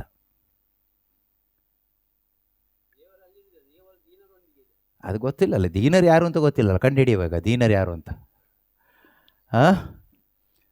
ಸೊ ಯೇಸು ಸ್ವಾಮಿ ಹೇಳ್ತಾರೆ ಯೋವಾನನ ಶುಭ ಸಂದೇಶದಲ್ಲಿ, ಬೈಬಲ್ನಲ್ಲಿ ಯೋವಾನನ ಬರೆದ ಶುಭ ಸಂದೇಶ 14ನೇ ಅಧ್ಯಾಯ 18ನೇ ವಚನದಲ್ಲಿ ನಾವು ಓದ್ತೀವಿ. ಏನಂತ ಓದ್ತೀವಿ? ಯೇಸು ಹೇಳ್ತಾರೆ ಶಿಷ್ಯರಿಗೆ, ಏನಂತ ಹೇಳ್ತಾರೆ? ನಾನು ನಿಮ್ಮನ್ನು ಅನಾಥರನ್ನಾಗಿ ಬಿಟ್ಟು ಹೋಗುವುದಿಲ್ಲ. ನಾನು ನಿಮ್ಮನ್ನು ಅನಾಥರನ್ನಾಗಿ ಬಿಟ್ಟು ಹೋಗೋದಿಲ್ಲ. ನಿಮ್ಮ ಬಳಿಗೆ ಪುನಃ ಬರುತ್ತೇನೆ. ನಿಮ್ಮ ಬಳಿಗೆ ಪುನಃ ಬರುತ್ತೇನೆ. ಇದು ಯಾರ ಬಗ್ಗೆ ಹೇಳ್ತಾರೆ? ಪವಿತ್ರಾತ್ಮನ ಬಗ್ಗೆ ಹೇಳುವಾಗ ಹೇಳ್ತಾರೆ ಅಲ್ವಾ? ಹೌದು. ಸೊ ಅದರ 17ನೇ ವಾಕ್ಯ ಏನು ಹೇಳುತ್ತೆ? ಸತ್ಯ ಸ್ವರೂಪಿಯಾದ ಪವಿತ್ರಾತ್ಮನೇ ಈ ಪೋಷಕ. ಸತ್ಯ ಸ್ವರೂಪನಾದ ಪವಿತ್ರಾತ್ಮನೇ ಈ ಪೋಷಕ. ಲೋಕವು ಇವರನ್ನು ಬರಮಾಡಿಕೊಳ್ಳದು. ಲೋಕವು ಇವರನ್ನು, ಯಾರನ್ನು? ಇವರನ್ನು ಅಂದರೆ ಪರಿಶುದ್ಧಾತ್ಮನನ್ನ, ದೇವರು ಕಳಿಸಿಕೊಡುವ ದೇವರ ಆತ್ಮ, ಪವಿತ್ರಾತ್ಮ. ಈ ಪವಿತ್ರಾತ್ಮನನ್ನ, ಆತ್ಮಸ್ವರೂಪನಾದ ದೇವರನ್ನ ಇವರು ಬರಮಾಡಿಕೊಳ್ಳುವುದಿಲ್ಲ. ಯಾರು ಬರಮಾಡಿಕೊಳ್ಳುವುದಿಲ್ಲ? ಲೋಕ. ಲೋಕ ಅಂದರೆ ನಿನ್ನ ಒಳಗಡೆ ಲೋಕ ಇದ್ದರೆ, ನಿನ್ನ ಒಳಗಡೆ ಈ ಪ್ರಪಂಚದ ವ್ಯಾಮೋಹಗಳಿದ್ದರೆ, ನಿನ್ನ ಒಳಗಡೆ ಬರೀ ದುಡ್ಡು ದುಡ್ಡು ದುಡ್ಡು ದುಡ್ಡು ದುಡ್ಡು ಇದೇ ಇದ್ದರೆ ನಿನ್ನ ಒಳಗಡೆ ಪರಿಶುದ್ಧಾತ್ಮರು ಬರೋಕ್ಕಾಗಲ್ಲ. ಲೋಕದ ಒಳಗಡೆ ಬರುವ ಆತ್ಮ ಅಲ್ಲ ಪರಿಶುದ್ಧಾತ್ಮ. ನಿಮ್ಮ ಒಳಗಡೆ ಲೋಕ ಇದೆಯಾ? ಇದೆ. ಆ ಲೋಕನ ತೆಗೆದುಹಾಕ್ಬೇಕೀಗ. ಲೋಕ ತೆಗೆದುಹಾಕೋದು ಹೇಗೆ? ವಾಕ್ಯ. ಈ ವಾಕ್ಯ ಏನು ಮಾಡುತ್ತೆ ಕೇಳಿದರೆ, ನಮ್ಮ ಒಳಗಡೆ ಇರುವ ಲೋಕವನ್ನೆಲ್ಲ ಹೊರಗಡೆ ತಗೊಂಡು ಬರುತ್ತೆ. ಎಷ್ಟೋ ಜನಕ್ಕೆ ವಾಕ್ಯ ಕೇಳಲಿಕ್ಕೆ ಇಷ್ಟ ಇಲ್ಲ. ಯಾಕೆ ಅಂದರೆ ವಾಕ್ಯ ಕೇಳಿದರೆ ಅವ್ರೇನು ಹೇಳ್ತಾರೆ ಗೊತ್ತಾ? ಅಯ್ಯೋ ನಮಗೆ ಅದು ಬೇಡ, ನಮಗೆ ಆ ಬೋಧನೆ ಎಲ್ಲ ಬೇಡ. ಯಾಕೆ ಅಂದರೆ ಅಲ್ಲಿ ಹೋಗ್ಬಿಟ್ರೆ ಮತ್ತೆ ನಮಗೆ ಟೆನ್ಷನ್ ಆಗಿಬಿಡುತ್ತೆ. ಏನು ತಿನ್ಲಿಕ್ಕಾಗಲ್ಲ, ಕುಡಿಲಿಕ್ಕಾಗಲ್ಲ, ಮಜಾ ಮಾಡಲಿಕ್ಕಾಗಲ್ಲ. ಅದೆಲ್ಲ ಕೇಳುವಾಗ ಒಳಗಡೆ ಚುಚ್ಚದಂಗೆ ಆಗುತ್ತೆ, ಹೊಡೆದಂಗೆ ಆಗುತ್ತೆ. ನಮಗಾಗೋದಿಲ್ಲ, ನಮಗೆಲ್ಲ ಬಿಡೋಕ್ಕೆಲ್ಲ ಆಗಲ್ಲ. ನಾವು ಬೇಕಾದರೆ ಭಾನುವಾರ ಚರ್ಚಿಗೆ ಹೋಗ್ತೀವಿ, ಕ್ಯಾಂಡಲ್ ಅಂಟಿಸ್ತೀವಿ, ಇನ್ನೂ ಬೇಕಂದ್ರೆ ತಲೆ ಕೂದಲೆಲ್ಲ ಕೊಡ್ತೀವಿ, ಅದೆಲ್ಲ ಮಾಡಿ ಬರ್ತೀವಿ. ಆದರೆ ನಮಗಿದೆಲ್ಲ ಬಿಡಲಿಕ್ಕೆಲ್ಲ ಆಗೋದಿಲ್ಲ. ಲೋಕನ ಬಿಡ್ಲಿಕ್ಕೆ ನಮಗಾಗೋದಿಲ್ಲ. ಅದರಿಂದ ನಮಗೆ ವಾಕ್ಯ ಬೇಡ, ಧ್ಯಾನ ಬೇಡ. ಎಷ್ಟೋ ಜನ ಆ ರೀತಿಯಲ್ಲಿದ್ದಾರೆ. ಆದರೆ ನೀವು ಭಾಗ್ಯವಂತರು, ನಿಜವಾಗ್ಲೂ ಭಾಗ್ಯವಂತರು. ನೀವು ಇಲ್ಲಿ ಕೂತ್ಕೊಂಡು ಕೇಳ್ತಾ ಇದ್ದೀರಿ. ಆದರೆ ನೀವು ಕೇಳಿಸ್ಕೊಳ್ಳುವಾಗ ನಿಮ್ಮ ಒಳಗಡೆ ಏನು ಮಾಡ್ತಾ ಇದ್ದಾರೆ ಅಂದರೆ, ದೇವರು ಆ ವಾಕ್ಯದ ಮುಖಾಂತರ ನಿಮ್ಮ ಒಳಗಡೆ ಕ್ಲೀನಿಂಗ್ ಮಾಡ್ತಾರೆ. ನೀವು ಕುತ್ಕೊಳ್ಳೋದಷ್ಟೇ. ನೀವು ನೋಡಿ, ಸ್ವಲ್ಪ ದಿವಸ ಹೀಗೆ ಕುತ್ಕೊಂಡು ಕೇಳ್ತಾ ಇರಿ. ಒಂದು ವಾರ ಎಲ್ಲ ಆದಮೇಲೆ ನಿಮಗೆ ಇನ್ನು ಬದುಕೋದಾದರೆ ಯೇಸುಗಾಗಿ ಬದುಕಬೇಕು ಅಂತ ಆಸೆ ಬರುತ್ತೆ. ಒಳಗಡೆ ಇರೋ ಲೋಕ ಹೊರಗಡೆ ಹೋಗ್ತಾ ಹೋಗ್ತಾ ಏನಾಗುತ್ತೆ, ನಮ್ಮ ಶರೀರದಲ್ಲಿರೋ ರೋಗನೂ ಹೋಗುತ್ತೆ, ಪಿಶಾಚಿಗಳು ಬಿಟ್ಟು ಹೋಗುತ್ತೆ, ನಾವು ಚೆನ್ನಾಗಾಗ್ತೀವಿ. ಅದು ಯಾರು ಮಾಡೋದು ಕೆಲಸ? ಯೇಸು ಸ್ವಾಮಿ, ದೇವರ ವಾಕ್ಯ ಈ ಕೆಲಸ ಮಾಡುತ್ತೆ. ನೀವೇನು ಮಾಡೋದು ಬೇಡ, ಸುಮ್ಮನೆ ಕೇಳಿಸ್ಕೊಳ್ತಾ ಕೂತ್ಕೊಂಡ್ರೆ ಸಾಕು. ದೇವರ ವಾಕ್ಯಕ್ಕೆ ಅಷ್ಟೊಂದು ಶಕ್ತಿ ಇದೆ. ನಮ್ಮ ಒಳಗಡೆ ಇರುವಂಥ ಈ ಲೋಕ ಕ್ಲೀನ್ ಆಗುತ್ತೆ. ಈ ಲೋಕವನ್ನು ತೆಗೆದುಹಾಕ್ತಾರೆ. ಇದರ ಮುಂದಿನ ಅಧ್ಯಾಯ 15ನೇ ಅಧ್ಯಾಯದಲ್ಲಿ ಯೇಸು ಸ್ವಾಮಿ ಹೇಳ್ತಾರೆ, 15ನೇ ಅಧ್ಯಾಯ 3ನೇ ವಾಕ್ಯ ಅನಿಸುತ್ತೆ, ನಾನು ನಿಮ್ಮೊಡನೆ ಆಡಿದ ಮಾತಿನಿಂದಾಗಿ ನೀವು ಸವರಿದ ಕವಲುಗಳಂತೆ ಶುದ್ಧರಾಗಿದ್ದೀರಿ ಅಂತ ಹೇಳ್ತಾರೆ. ಯಾರಿಗೆ? ಶಿಷ್ಯರಿಗೆ. ಇದೆಯಾ ವಾಕ್ಯ? 3ನೇ ವಾಕ್ಯನ? ಹೌದು. ಏನಂತ ಇದೆ? ನೀವಾದರೂ ನಾನು ನಿಮ್ಮೊಡನೆ ಆಡಿದ ಮಾತಿನಿಂದಾಗಿ ಸವರಿದ ಕವಲುಗಳಂತೆ ಶುದ್ಧರಾಗಿದ್ದೀರಿ. ಯಾರು ಯಾರಿಗೆ ಹೇಳ್ತಾರೆ ಈ ಮಾತನ್ನ? ಯೇಸು ಸ್ವಾಮಿ ತಮ್ಮ ಜೊತೆಯಲ್ಲಿದ್ದಂಥ ಶಿಷ್ಯರಿಗೆ ಹೇಳುವಂಥ ಮಾತಾಗಿದೆ. ನಾನು ನಿಮ್ಮೊಡನೆ ಆಡಿದ ಮಾತುಗಳು, ಎಷ್ಟು ವರ್ಷ ಯೇಸು ಸ್ವಾಮಿ ಮಾತಾಡಿದರು ಶಿಷ್ಯರ ಜೊತೆಯಲ್ಲಿ? 3.5 ವರ್ಷ. 3.5 ವರ್ಷ. ದೇವರು ಮನುಷ್ಯನ ಪಾಪ ಪರಿಹಾರ ಮಾಡಲಿಕ್ಕೋಸ್ಕರ ಈ ಧರೆಗೆ ಮನುಷ್ಯನಾಗಿ ಬಂದರು. ಅಂದರೆ ಮನುಷ್ಯ ಮಾಡಿದ ಪಾಪ ಮನುಷ್ಯನೇ ಪರಿಹಾರ ಮಾಡಬೇಕು. ಆದ್ದರಿಂದನೇ ದೇವರೇ ಮನುಷ್ಯನಾಗಿ ಯೇಸು ಎಂಬ ನಾಮದಲ್ಲಿ ಈ ಧರೆಗೆ ಬಂದರು. ಹಾಗೆ ದೇವರು ಮನುಷ್ಯನಾಗಿ 3.5 ವರ್ಷಗಳು ಈ ಶಿಷ್ಯರ ಜೊತೆಯಲ್ಲಿದ್ದರು. 33 ವರ್ಷ ಇದ್ದರು.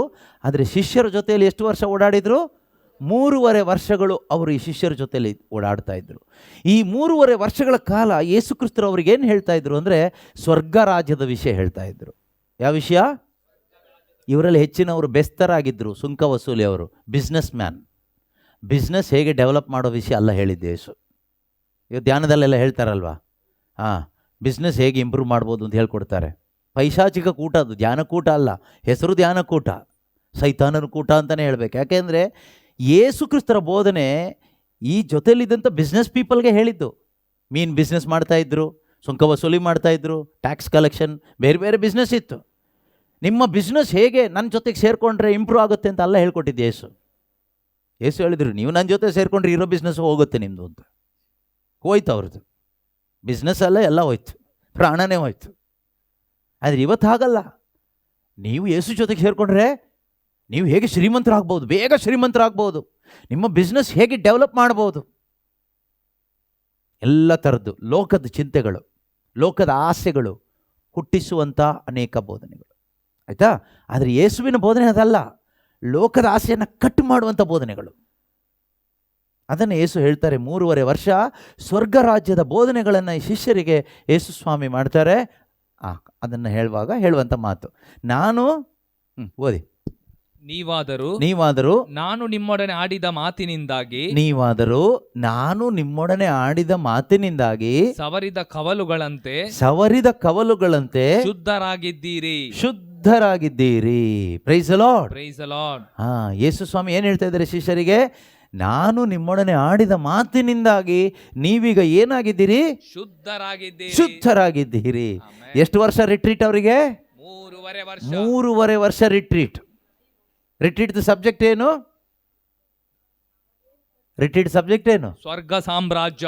ಬೇರೆ ಎಂತ ಇಲ್ಲ. ಸ್ವರ್ಗ ಸಾಮ್ರಾಜ್ಯದ ವಿಷಯವಾಗಿ, ಪರಿಶುದ್ಧಾತ್ಮನ ವಿಷಯವಾಗಿ, ನಿತ್ಯ ಜೀವದ ವಿಷಯವಾಗಿ, ಬರಲಿರುವ ಯುಗದ ವಿಷಯವಾಗಿ ಯೇಸು ಕ್ರಿಸ್ತರು ಶಿಷ್ಯರಿಗೆ ಬೋಧನೆ ಮಾಡ್ತಾರೆ. ಅವ್ರಿಗೇನಾದರೂ ಅರ್ಥ ಆಯ್ತಾ? ಏನೂ ಅರ್ಥ ಆಗಿಲ್ಲ. ಅವಾಗ ಇನ್ನು ಪರಿಶುದ್ಧಾತ್ಮ ಬಂದಿರಲಿಲ್ಲ. ಆದ್ದರಿಂದ ಅವರಿಗೆ ಏನು ಕೂಡ ಅರ್ಥ ಆಗಿರಲಿಲ್ಲ. ಯೇಸು ಕ್ರಿಸ್ತರ ಬೋಧನೆ ಅರ್ಥ ಆಗಿರಲಿಲ್ಲ. ಅರ್ಥ ಆಗದೇ ಇದ್ದರೂ ಅವರ ಒಳಗಡೆ ಕೆಲಸ ಆಗ್ತಾಯಿತ್ತು. ಅರ್ಥ ಆಗದೇ ಇದ್ದರೂ ಕೂಡ ಅವರ ಒಳಗಡೆ ಕೆಲಸ ಆಗ್ತಾಯಿತ್ತು. ಯಾರು ಕೆಲಸ ಮಾಡ್ತಾಯಿದ್ರು? ದೇವರ ವಾಕ್ಯ. ಯಾರು ಕೆಲಸ ಮಾಡ್ತಾಯಿದ್ರು? ದೇವರ ವಾಕ್ಯ. ಅದರಿಂದ ನೀವು ದೇವರ ವಾಕ್ಯ ಆಲಿಸುವಾಗ ನಿಮ್ಮ ಒಳಗಡೆ ಆ ವಾಕ್ಯ ಏನು ಮಾಡುತ್ತೆ? ಕೆಲಸ ಮಾಡುತ್ತೆ. ಲಾಸ್ಟಿಗೆ ಅವ್ರಿಗೆ ಏನು ಅನಿಸುತ್ತೆ ಗೊತ್ತಾ? ವಾಕ್ಯ ಕೇಳಿಸ್ಕೊಂಡು ನಾನು ಯೇಸುಗಾಗಿ ಬದುಕಬೇಕು. ಈಗ ನಿಮ್ಗೆ ಅರ್ಥ ಆಗೋ ರೀತಿನಲ್ಲಿ ಹೇಳೋದಾದರೆ, ಕೇಳಿಸ್ಕೊಂಡು ಒಬ್ಬ ಅನ್ಯ ಧರ್ಮೀಯನಿಗೆ ಏನು ಅನಿಸುತ್ತೆ ಗೊತ್ತಾ? ನಾನು ಕ್ರಿಶ್ಚಿಯನ್ ಆಗಬೇಕು ಅನಿಸುತ್ತೆ. ಯಾರು ಆಸೆ ತುಂಬಿಸಿದ್ರು? ವಾಕ್ಯ ಅವನ ಒಳಗಡೆ ಇರುವ ಲೋಕವನ್ನು ಕಟ್ ಮಾಡುವಾಗ ಅವನ ಒಳಗಡೆ ಒಂದು ಆಸೆ ಬರುತ್ತೆ. ನಾನು ಕ್ರಿಸ್ತನಿಗಾಗಿ ಬದುಕಬೇಕು, ನಾನು ಕ್ರಿಸ್ತನ ಮಗನಾಗಬೇಕು, ನಾನು ದೇವರ ಮಗನಾಗಬೇಕು. ಇಷ್ಟು ದಿನ ನಾನು ವಿಗ್ರಹಗಳನ್ನ ಪೂಜಿಸ್ತಾ ಇದ್ದೆ, ಜೀವ ಇಲ್ಲದೆ ಇರುವ ಮೂಕ ವಿಗ್ರಹಗಳನ್ನ ದೇವರು ಅಂತ ಕೈ ಮುಗಿದು ಆರಾಧಿಸ್ತಾ ಇದ್ದೆ.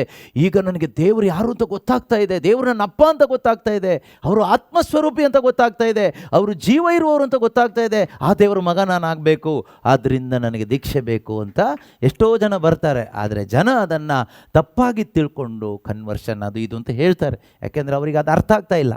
ದೇವರ ವಾಕ್ಯ ಒಬ್ಬ ಮನುಷ್ಯನ ಒಳಗಡೆ ಮಾಡುವ ಕ್ರಿಯೆ ಅವರ ಬುದ್ಧಿಗೆ ಅರ್ಥ ಆಗದೇ ಇರೋದ್ರಿಂದ ಅದನ್ನು ಬೇರೆ ಅರ್ಥವನ್ನು ಕೊಟ್ಟು ಗಲಭೆ ಮಾಡ್ತಾರಷ್ಟೇ. ಅದರ ನಿಜ ಏನು ಕೇಳಿದರೆ, ಇದು ದೇವರ ವಾಕ್ಯ ಒಂದು ಮನುಷ್ಯ ಆಲಿಸುವಾಗ ಅವನ ಒಳಗಡೆ ಆ ವಾಕ್ಯ ಕ್ರಿಯೆ ಮಾಡಿ ಅವನ ಒಳಗಡೆ ಇರ್ತಕ್ಕಂಥ ಎಲ್ಲವನ್ನು ಕಿತ್ತು ಬಿಸಾಡಿ ಅವನನ್ನು ಹೊಸ ಮನುಷ್ಯನನ್ನಾಗಿ ಮಾಡುತ್ತೆ. ಕೊಚ್ಚೆ ಗುಂಡಿಂದ ಮೇಲೆ ಬಂದ ಮೇಲೆ ಮತ್ತೆ ಕೊಚ್ಚೆ ಗುಂಡಿಗೆ ಬೀಳಬೇಕು ಅಂತ ಅನಿಸೋದಿಲ್ಲ. ಅದರಿಂದ I want to follow Christ, ನಾನು ಯೇಸುವನ್ನು ಫಾಲೋ ಮಾಡಬೇಕು ಇವತ್ತಿಂದ ಅಂತ ಅವನು ತೀರ್ಮಾನ ಮಾಡಿ ದೀಕ್ಷಾ ಸ್ನಾನ ತೆಗೆದುಕೊಂಡು ಒಂದು ಹೊಸ ಜೀವನವನ್ನು ಪ್ರಾರಂಭ ಮಾಡ್ತಾನೆ.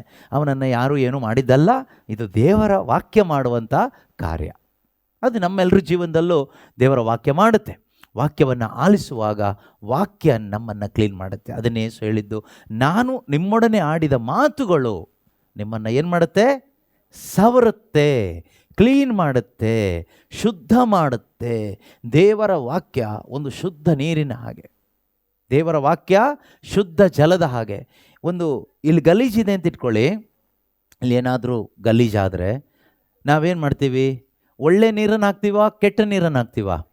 ಒಳ್ಳೆ ನೀರನ್ನು ಹಾಕ್ತೀವಿ ಅಲ್ವಾ? ಆ ಒಳ್ಳೆ ನೀರಿನಿಂದ ತೊಳೆದಾಗ ಏನಾಗುತ್ತೆ? ಇಲ್ಲಿರುವ ಗಲೀಜು ಏನಾಗುತ್ತೆ? ಹೋಗ್ಬಿಡುತ್ತೆ. ಈಗ ನಮ್ಮ ಒಳಗಡೆ ಗಲೀಜಿರುತ್ತಾ? ಅರ್ಥ ಆಗ್ತಿದೆಯಾ ನಿಮಗೆ? ಇಲ್ಲಿ ನೆಲದಲ್ಲಿ ಗಲೀಜಿದ್ದಾಗ ನಾವು ಏನು ಹಾಕಿ ಕ್ಲೀನ್ ಮಾಡ್ತೀವಿ? ಏನು ಹಾಕಿ ಕ್ಲೀನ್ ಮಾಡ್ತೀವಿ? ಏನು ನೀರು ಹಾಕ್ತೀವಿ? ಒಳ್ಳೆ ನೀರು, ಶುದ್ಧ ನೀರು ಅಲ್ವಾ? ಒಳ್ಳೆಯ ನೀರನ್ನು ಇಲ್ಲಿ ಹಾಕುವಾಗ ಇಲ್ಲಿರುವ ಕೊಳೆ ಹೋಗುತ್ತೆ. ಆದರೆ ನಮ್ಮ ಒಳಗಡೆ ಇರುವ ಕೊಳೆ ಹೇಗೆ ಹೋಗೋದು? ಇದು ಯಾವ ನೀರು ಹಾಕ್ತೀರ? ಈಗ ಶರೀರದಲ್ಲಿ ಕೆಲವೊಮ್ಮೆ ಇನ್ಫೆಕ್ಷನ್ ಆಗುತ್ತಲ್ವಾ? ಇನ್ಫೆಕ್ಷನ್ ಆದಾಗ ಇಂಜೆಕ್ಷನ್ ಎಲ್ಲ ಹಾಕಿ, ಮಾತ್ರೆ ಎಲ್ಲ ಹಾಕಿ ಆ ಇನ್ಫೆಕ್ಷನನ್ನು ತೆಗಿತಾರೆ, ಇಲ್ಲ ಹಾಳು ಮಾಡ್ತಾರೆ, ಹೋಯ್ತು ತೊಳಿತಾರೆ ಅಂತ ಇಟ್ಕೊಳ್ಳೋ. ನಿನ್ನ ಹೃದಯದ ಒಳಗಡೆ ಇನ್ಫೆಕ್ಷನ್ ಇದೆಯಲ್ಲ, ಆತ್ಮದಲ್ಲಿ ಪಾಪ ಇದೆಯಲ್ವಾ, ಅಶುದ್ಧತೆ ಇದೆಯಲ್ವಾ, ಸ್ವಾರ್ಥ ಇದೆಯಲ್ವಾ, ಕೋಪ ಇದೆಯಲ್ವಾ, ಕಾಮಾಭಿಲಾಷೆಗಳಿದೆಯಲ್ವಾ, ಅನೇಕ ಅವಿಶ್ವಾಸ ಇದೆಯಲ್ವಾ, ಈ ಕೊಳೆನ ಹೇಗೆ ತೆಗೆಯೋದು? ಈ ಗಲೀಜನ್ನ ಯಾವ ನೀರಲ್ಲಿ ತೆಗಿತೀರಾ? ನೀರಲ್ಲಿ ಯಾವುದಾದ್ರೂ ನೀರಲ್ಲಿ ಮುಳುಗಿದ್ರೆ ಆಗುತ್ತಾ? ಪವಿತ್ರ ಸ್ನಾನ ಅಂತ ಹೇಳ್ಬಿಟ್ಟು ಪವಿತ್ರ ಸ್ನಾನ ಮಾಡಿದ್ರೆ ಒಳಗಡೆ ಕ್ಲೀನ್ ಆಗುತ್ತಾ? ಇಲ್ಲ. ಇನ್ನೇನು ಮಾಡ್ತೀರಾ ಅವಾಗ? ಪ್ರಭು ಎಲ್ಲಿಂದ ಹಾರಿ ಬರ್ತಾರಾ? ಇಲ್ಲ. ಹೇಗೆ ಅಂದರೆ ಕ್ಲೀನ್ ಆಗೋದು ಹೇಗೆ ಕೇಳಿದರೆ ವಾಕ್ಯದ ಮುಖಾಂತರ. ವೆರಿ ಗುಡ್, ಅವ್ರು ಕರೆಕ್ಟ್ ಹೇಳಿದರು ನೋಡಿ. ಒಂದು ಚಪ್ಪಾಳೆ ಹೊಡೀರಿ ಅವರಿಗೆ. ಅಣ್ಣ ನಿಮ್ಮ ಹೆಸರೇನು? ಆರೋನ್. ಎಸ್, ನಮ್ಮ ಆರೋನನ್ನು ಹೇಳಿದರು. ದೇವರ ವಾಕ್ಯ ಏನು ಮಾಡುತ್ತೆ? ನಮ್ಮ ಒಳಗಡೆ ಹೋಗುತ್ತೆ. ಸೋಲ್ ಅಂತ ಹೇಳ್ತೀವಿ, ನಮ್ಮ ಮನಸ್ಸಿನ ಒಳಗಡೆ ಹೋಗ್ತದೆ, ನಮ್ಮ ಭಾವನೆಗಳ ಒಳಗಡೆ ಹೋಗ್ತದೆ, ಹೃದಯದ ಒಳಗಡೆ ಹೋಗ್ತದೆ.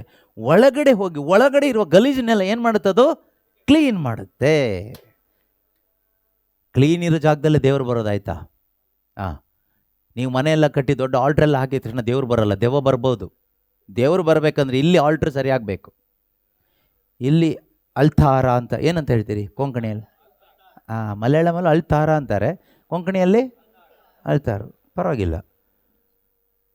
ಇಂಗ್ಲೀಷಲ್ಲಿ ಆಲ್ಟರ್ ಅಂತಾರೆ ಅಲ್ವಾ? ಬಲಿಪೀಠ ಅಂತಾರೆ. ಸೊ ಈ ಹೃದಯ ಎಂಬ ಬಲಿಪೀಠ ಇದು ಕ್ಲೀನ್ ಆಗಬೇಕು. ನೀವು ಮನೆಯೊಳಗಡೆ ದೊಡ್ಡ ಬಲಿಪೀಠ ಹಾಕಿ ಅಥವಾ ಚರ್ಚ್ ಒಳಗಡೆ ದೊಡ್ಡ ಬಲಿಪೀಠ ಎಲ್ಲ ಕಟ್ಟಿ ದೇವರೇ ಬನ್ನಿ ಅಂದರೆ ಬರೋದಿಲ್ಲ. ನಿನ್ನ ಹೃದಯ ನೋಡ್ತಾರೆ ದೇವರು. ನೀನು ಎಷ್ಟು ದೊಡ್ಡ ಬಲಿಪೀಠ ಕಟ್ಟಿದೆಯಾ, ಎಷ್ಟು ಚೆನ್ನಾಗಿ ಬಲಿಪೀಠ ಕಟ್ಟಿದೆಯಾ ಅಲ್ಲ.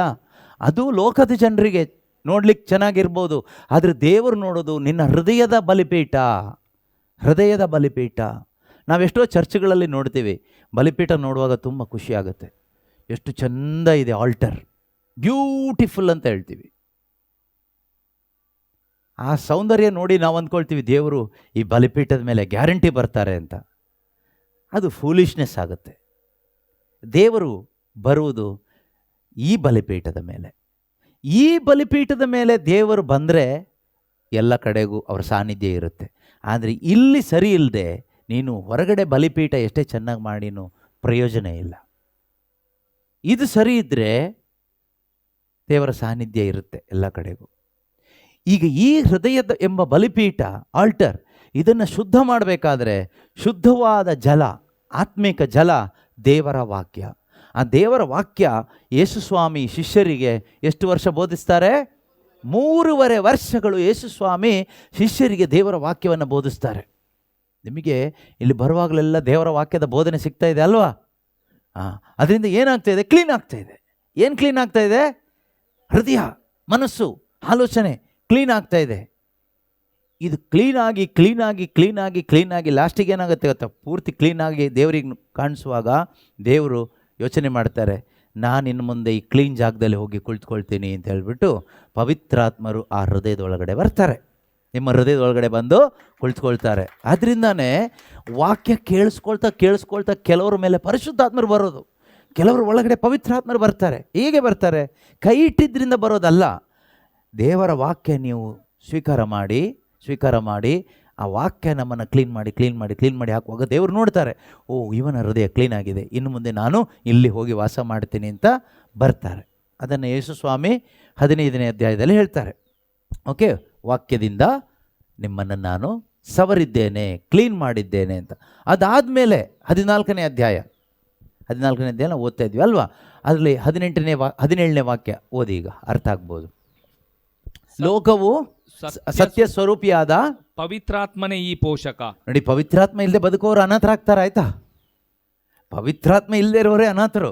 ನಿಜವಾದ ಅನಾಥರು ಅಂದರೆ ಯಾವುದು? ಪವಿತ್ರಾತ್ಮ ಇಲ್ಲದವರು ಅನಾಥರು. ಯಾರ ಒಳಗಡೆ ಪವಿತ್ರಾತ್ಮ ಇಲ್ಲವೋ ಅದೇ ಅನಾಥಾಶ್ರಮ. ಅರ್ಥ ಆಗ್ತಿದೆಯಾ? ದೇವರ ಸಾನ್ನಿಧ್ಯ ಇಲ್ಲದೆ ಇರುವ ದೇಹವೇ ಅನಾಥಾಲಯ ಅಥವಾ ದೆವ್ವಾಲಯ ಅಂತ ಹೇಳ್ಬೋದು. ದೇವಾಲಯ ಅಲ್ಲ, ದೆವ್ವಾಲಯ. ದೆವ್ವ ಅಂದರೆ ಬರೀ ಕೋಪ, ದ್ವೇಷ, ಹೊಟ್ಟೆ ಕಿಚ್ಚು, ದುಡ್ಡಿನ ಆಸೆ, ಲೋಕದ ಆಸೆ, ಬರೀ ಇದೇ ಇರುತ್ತೆ. ಲೋಕಕ್ಕೆ ಸಂಬಂಧಪಟ್ಟಿದ್ದು, ನಿತ್ಯ ಜೀವಕ್ಕೆ ಸಂಬಂಧಪಟ್ಟಿದ್ದಲ್ಲ. ದೇವಾಲಯದಲ್ಲಿ ಸ್ವರ್ಗಕ್ಕೆ ಸಂಬಂಧಪಟ್ಟಿದ್ದಿರುತ್ತೆ, ದೆವ್ವಾಲಯದಲ್ಲಿ ಬರೀ ಲೋಕಕ್ಕೆ ಸಂಬಂಧಪಟ್ಟಿದ್ದು. ನಿಮ್ಮೊಳಗಡೆ ಯಾವುದಕ್ಕೆ ಸಂಬಂಧಪಟ್ಟಿದ್ದಿದೆ ಅಂತ ಈಗ ನಾನು ಕೇಳಲ್ಲ, ಯಾಕೆಂದರೆ ನೀವು ಸತ್ಯ ಹೇಳಲ್ಲ ಅಂತ ನಂಗೆ ಗೊತ್ತು. ಅದರಿಂದ ನಿಮ್ಮ ಬಾಯಲ್ಲಿ ಇನ್ನೊಂದು ಸುಳ್ಳು ಬರೆಸೋದು ಬೇಡ. ನಿಮ್ಮ ಹೃದಯ ಯಾರಿಗೆ ಗೊತ್ತು? ನನಗೆ ಗೊತ್ತಿಲ್ಲ. ಯಾರಿಗೆ ಗೊತ್ತು? ದೇವರಿಗೆ ಗೊತ್ತಿದೆ. ನೀವೀಗ ದೇವಾಲಯವಾಗಿ ಕೂತ್ಕೊಂಡಿದ್ದೀರೋ, ದೇವಾಲಯ ಥರ ಆಗಿ ಕೂತ್ಕೊಂಡಿದ್ದೀರೋ, ದೇವಾಲಯವಾಗಿ ಕೂತ್ಕೊಂಡಿದ್ದೀರೋ ಅನ್ನೋದು ಗೊತ್ತಿಲ್ಲ. ಆದರೆ ಯಾವ ಹೃದಯದ ಒಳಗಡೆ, ಮನಸ್ಸಿನೊಳಗಡೆ ಬರೀ ಲೌಕಿಕವಾಗಿದ್ದು ತುಂಬಿಕೊಂಡು ನಾವು ಬದುಕ್ತೀವೋ ದೇವಾಲಯಗಳಾಗಿರ್ತೀವಿ. ಆದರೆ ದೇವರು ಕರುಣಾಮಯಿ, ದೇವರು ತುಂಬ ಒಳ್ಳೆಯವರು. ಅವ್ರೇನು ಮಾಡ್ತಾರೆ ಗೊತ್ತಾ? ನಮ್ಮ ಹೃದಯ ಗೊತ್ತವರಿಗೆ. ಈ ದೇವಾಲಯವನ್ನು ದೇವಾಲಯ ಮಾಡ್ತಾರೆ. ದೇವಾಲಯವನ್ನು ಪಿಶಾಚಿಯ ಆಲಯವಾಗಿರ್ತಕ್ಕಂಥ ನಮ್ಮೊಬ್ಬೊಬ್ಬರನ್ನ ಯೇಸು ಸ್ವಾಮಿ ತಮ್ಮ ವಾಕ್ಯದ ಬೋಧನೆಯಿಂದ ಏನು ಮಾಡ್ತಾರೆ? ದೇವರ ಆಲಯವನ್ನಾಗಿ ಅವರು ಪರಿವರ್ತನೆ ಮಾಡ್ತಾರೆ, ಶುದ್ಧ ಮಾಡ್ತಾರೆ. ದೇವರು ಮಾಡೋ ಕಾರ್ಯ. ಹಿಂದೊಮ್ಮೆ ನಾವೆಲ್ಲರೂ ಹಾಗೆ ಇದ್ವಿ ಅಲ್ವಾ? ಆದರೆ ದೇವರ ಕರುಣೆ, ಶುಭ ಸಂದೇಶ, ದೇವರ ವಾಕ್ಯ ಸಿಕ್ತು. ಆ ವಾಕ್ಯ ನಮ್ಮನ್ನೇನು ಮಾಡ್ತು? ದೇವಾಲಯಗಳಾಗಿದ್ದ ನಮ್ಮನ್ನು ದೇವಾಲಯಗಳಾಗುವಂತೆ ಮಾಡಿದ್ದು ದೇವರ ವಾಕ್ಯ. ದೇವರ ವಾಕ್ಯಕ್ಕೆ ಸ್ತೋತ್ರ ಆಗಲಿ. ಆ ದೇವರ ವಾಕ್ಯ ಇವತ್ತು ಈ ಲೋಕದಲ್ಲಿ ಎಷ್ಟು ಮೋಸವಾಗಿದ್ದವ್ರನ್ನು ಕೂಡ ರಿಪೇರಿ ಮಾಡುತ್ತೆ. ಎಷ್ಟು ಹಾಳಾಗಿ ಹೋದ ಜೀವನವನ್ನು ಕೂಡ ಅದೇನು ಮಾಡುತ್ತೆ? ಸರಿ ಮಾಡುತ್ತೆ. ಅಂದರೆ ದೇವಾಲಯವನ್ನು ದೇವಾಲಯವಾಗಿ ಮಾರ್ಪಡಿಸುತ್ತೆ. ಯೇಸು ಸ್ವಾಮಿ ಹೇಳ್ತಾರಲ್ವಾ, ನಾನು ಬಂದಿದ್ದು ಕೆಟ್ಟು ಹೋಗಿದ್ದನ್ನು ಸರಿ ಮಾಡಲಿಕ್ಕೆ. ಯೇಸು ಕ್ರಿಸ್ತರು ಬಂದಿದ್ದು ಯಾಕೆ?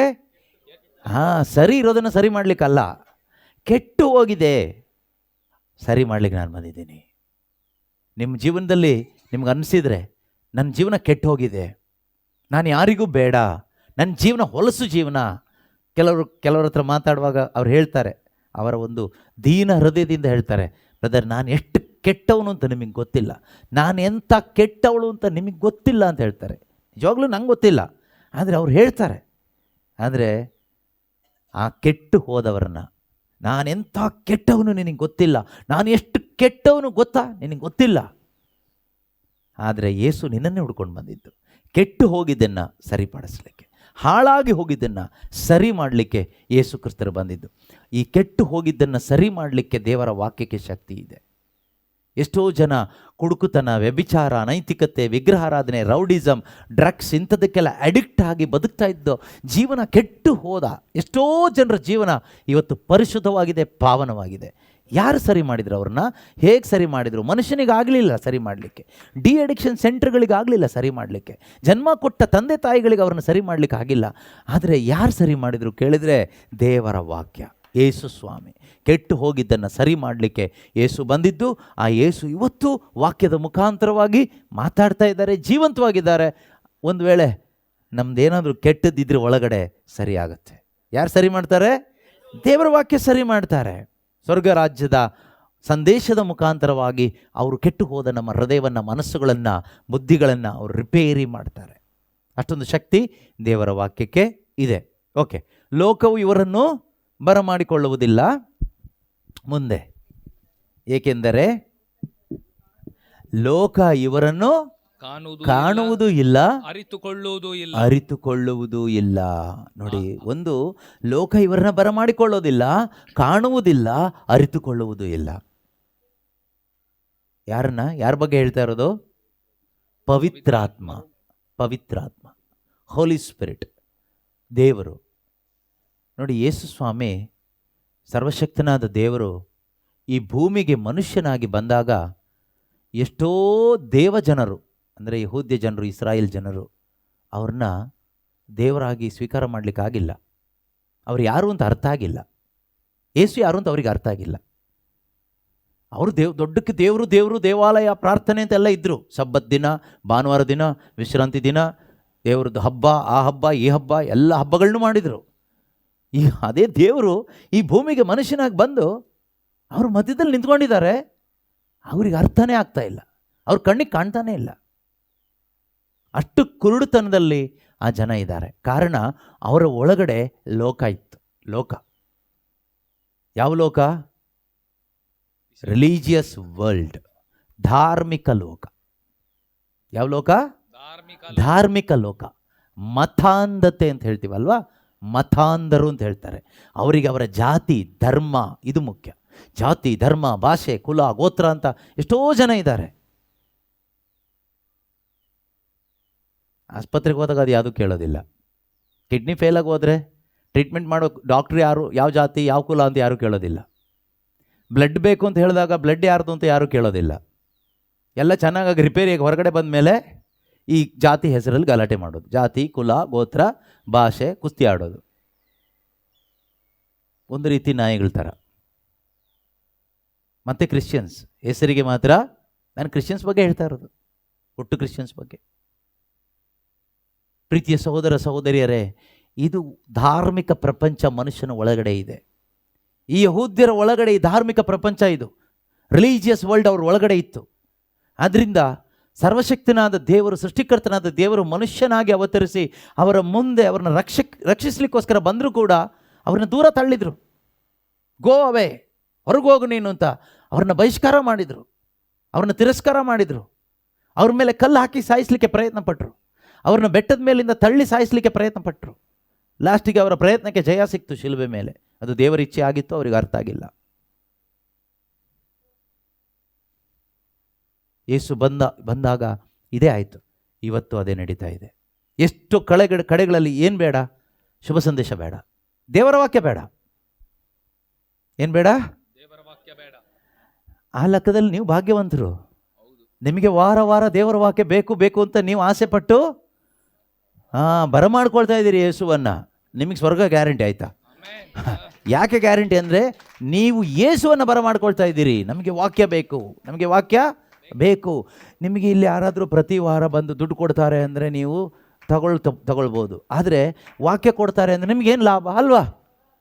ದುಡ್ಡಿದ್ರೆ ನಮಗೇನಾದರೂ ಕೊಂಡ್ಕೋಬೋದು, ವಾಕ್ಯ ಸಿಕ್ಕಿದ್ರೆ ಏನು ಕೊಂಡ್ಕೋಬೋದು. ಆದರೆ ಹಣಕ್ಕಿಂತಲೂ ಹೆಚ್ಚಾಗಿ ನೀವು ಆಸೆ ಪಟ್ಟು ಕೂತ್ಕೊಳ್ತೀರಿ ವಾಕ್ಯ ಕೇಳಲಿಕ್ಕೆ. ಹಣಕ್ಕಿಂತಲೂ ಹೆಚ್ಚಾಗಿ ನೀವು ಬಯಸ್ತಾ ಇದ್ದೀರಿ, ನನಗೆ ವಾಕ್ಯ ಬೇಕು, ನನಗೆ ವಾಕ್ಯ ಬೇಕು, ಈ ವಾರ ಬರಬೇಕು ಅಂತ. ಭಾನುವಾರ ಬರೋದನ್ನೇ ಕಾಯ್ತಾ ಇರ್ತೀರ ನಿಮ್ಮಲ್ಲಿ ಕೆಲವರು. ಇವರು ಕಾಯ್ತಾ ಇರ್ತಾರೆ. ಭಾನುವಾರ ಯಾವಾಗ ಬರುತ್ತೆ, ಯಾವಾಗ ಈ ನನ್ನ ಸಹೋದರ ಸಹೋದರಿಯರು ಬರ್ತಾರೆ, ಹಾಡು ಹೇಳ್ತಾರೆ, ಸ್ತುತಿ ಮಾಡ್ತಾರೆ, ಪ್ರಾರ್ಥನೆ ಮಾಡ್ತಾರೆ, ವಾಕ್ಯ ಹೇಳ್ತಾರೆ ಅಂತ ನೀವು ಕಾಯ್ತಾ ಇರ್ತೀರಿ. ಕರೆಕ್ಟಾ?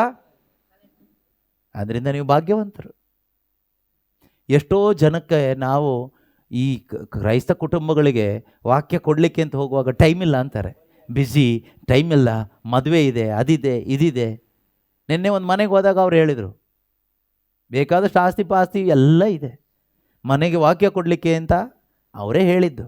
ಆದರೆ ಹೋಗೋ ಟೈಮಲ್ಲಿ ಅವ್ರು ಹೇಳ್ತಾ ಇದ್ದಾರೆ, ಮದುವೆ ಇದೆ, ಫಂಕ್ಷನ್ ಇದೆ, ಯಾರೋ ಬಂದುಬಿಟ್ಟಿದ್ದಾರೆ ಮನೆಗೆ, ಆದ್ದರಿಂದ ಏನು ಮಾಡೋದು, ನೀವೇನು ಮಾಡಿ ಬಾ ಅಂದರೆ ಬರ್ತೀನಿ, ಹೋಗು ಅಂದರೆ ಹೋಗ್ತೀನಿ, ನನಗೇನು. ಹಾಗೆ ಹೇಳಿದೆ, ಬಾ ಅಂದರೆ ಬರ್ತೀನಿ, ಹೋಗು ಅಂದರೆ ಹೋಗ್ತೀನಿ. ಈಗ ಹೇಳಿದ ಮೇಲೆ ಇನ್ನೇನು ಮಾಡೋದು? ಸರಿ ಬನ್ನಿ ಸ್ವಲ್ಪ ಹೊತ್ತು ಹೇಳಿ ಹೋಗಿ ಅಂದರು. ಆಯಿತು, ಸ್ವಲ್ಪ ಹೊತ್ತು ಹೇಳಿ ಲಾಸ್ಟಿಗೆ ಹೇಳಿದೆ, ಕೇಳುವುದಕ್ಕೆ ಕಿವಿ ಉಳ್ಳವನು ಕೇಳಿಸ್ಕೊ. ನಿನ್ನಿಂದ ನನಗೆ ಲಾಭ ಇಲ್ಲ, ನನ್ನಿಂದ ನಿನಗೆ ಲಾಭ. ನಿತ್ಯ ಜೀವದ ಸಂದೇಶ ತೊಗೊಂಡು ಬಂದಿದ್ದೀನಿ, ಬೇಕಾದರೆ ಕೇಳಿಸ್ಕೊ. ಅದೇ ರೀತಿಯಲ್ಲಿ ಪ್ರೀತಿಯ ಸಹೋದರ ಸಹೋದರಿಯರೇ, ನೀವು ಭಾಗ್ಯವಂತರು. ನೀವು ಅಟ್ಲೀಸ್ಟ್ ತಗೊಳ್ತಾ ಇದ್ದೀರಾ, ಆಸೆ ಪಡ್ತಾ ಇದ್ದೀರಾ. ನಿಮ್ಮನ್ನು ನೋಡ್ಕೊಳ್ತಾ ಇರ್ತಕ್ಕಂಥ ಸಹೋದರಿ ಲಲಿತಕ್ಕ ಅವರು, ಅವರಲ್ಲಿ ಒಂದು ವಿಶ್ವಾಸ ಇದ್ದಿದ್ದರಿಂದ, ಅವರಲ್ಲಿ ಆ ವಾಕ್ಯ ಕೆಲಸ ಮಾಡ್ತಾ ಇದ್ದಿದ್ದರಿಂದ, ಅವರಿಗೆ ನಿತ್ಯ ಜೀವದ ವಿಷಯದ ಅರಿವಿರೋದ್ರಿಂದ ನಿಮಗೆ ಅದು ಕೊಡಲಿಕ್ಕೆ ಆಗ್ತಾಯಿದೆ. ಆದರೆ ಇವತ್ತು ಎಷ್ಟೋ ಕಡೆಗಳಲ್ಲಿ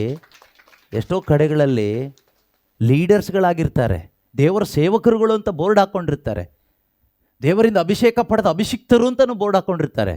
ಆದರೆ ನಿತ್ಯ ಜೀವದ ಅರಿವಿಲ್ಲ. ಸಭೆಗೆ, ಜನರಿಗೆ ನಿತ್ಯ ಜೀವದ ಸಂದೇಶ ಕೊಡಬೇಕು, ಸ್ವರ್ಗ ರಾಜ್ಯದ ಸಂದೇಶ ಕೊಡಬೇಕು, ಅಮರ ಜೀವಕ್ಕೆ ಕೊಂಡೊಯ್ಯುವ ಸಂದೇಶ ಕೊಡಬೇಕು ಅಂತ ಅವರಿಗದರ ಜ್ಞಾನ ಇಲ್ಲ.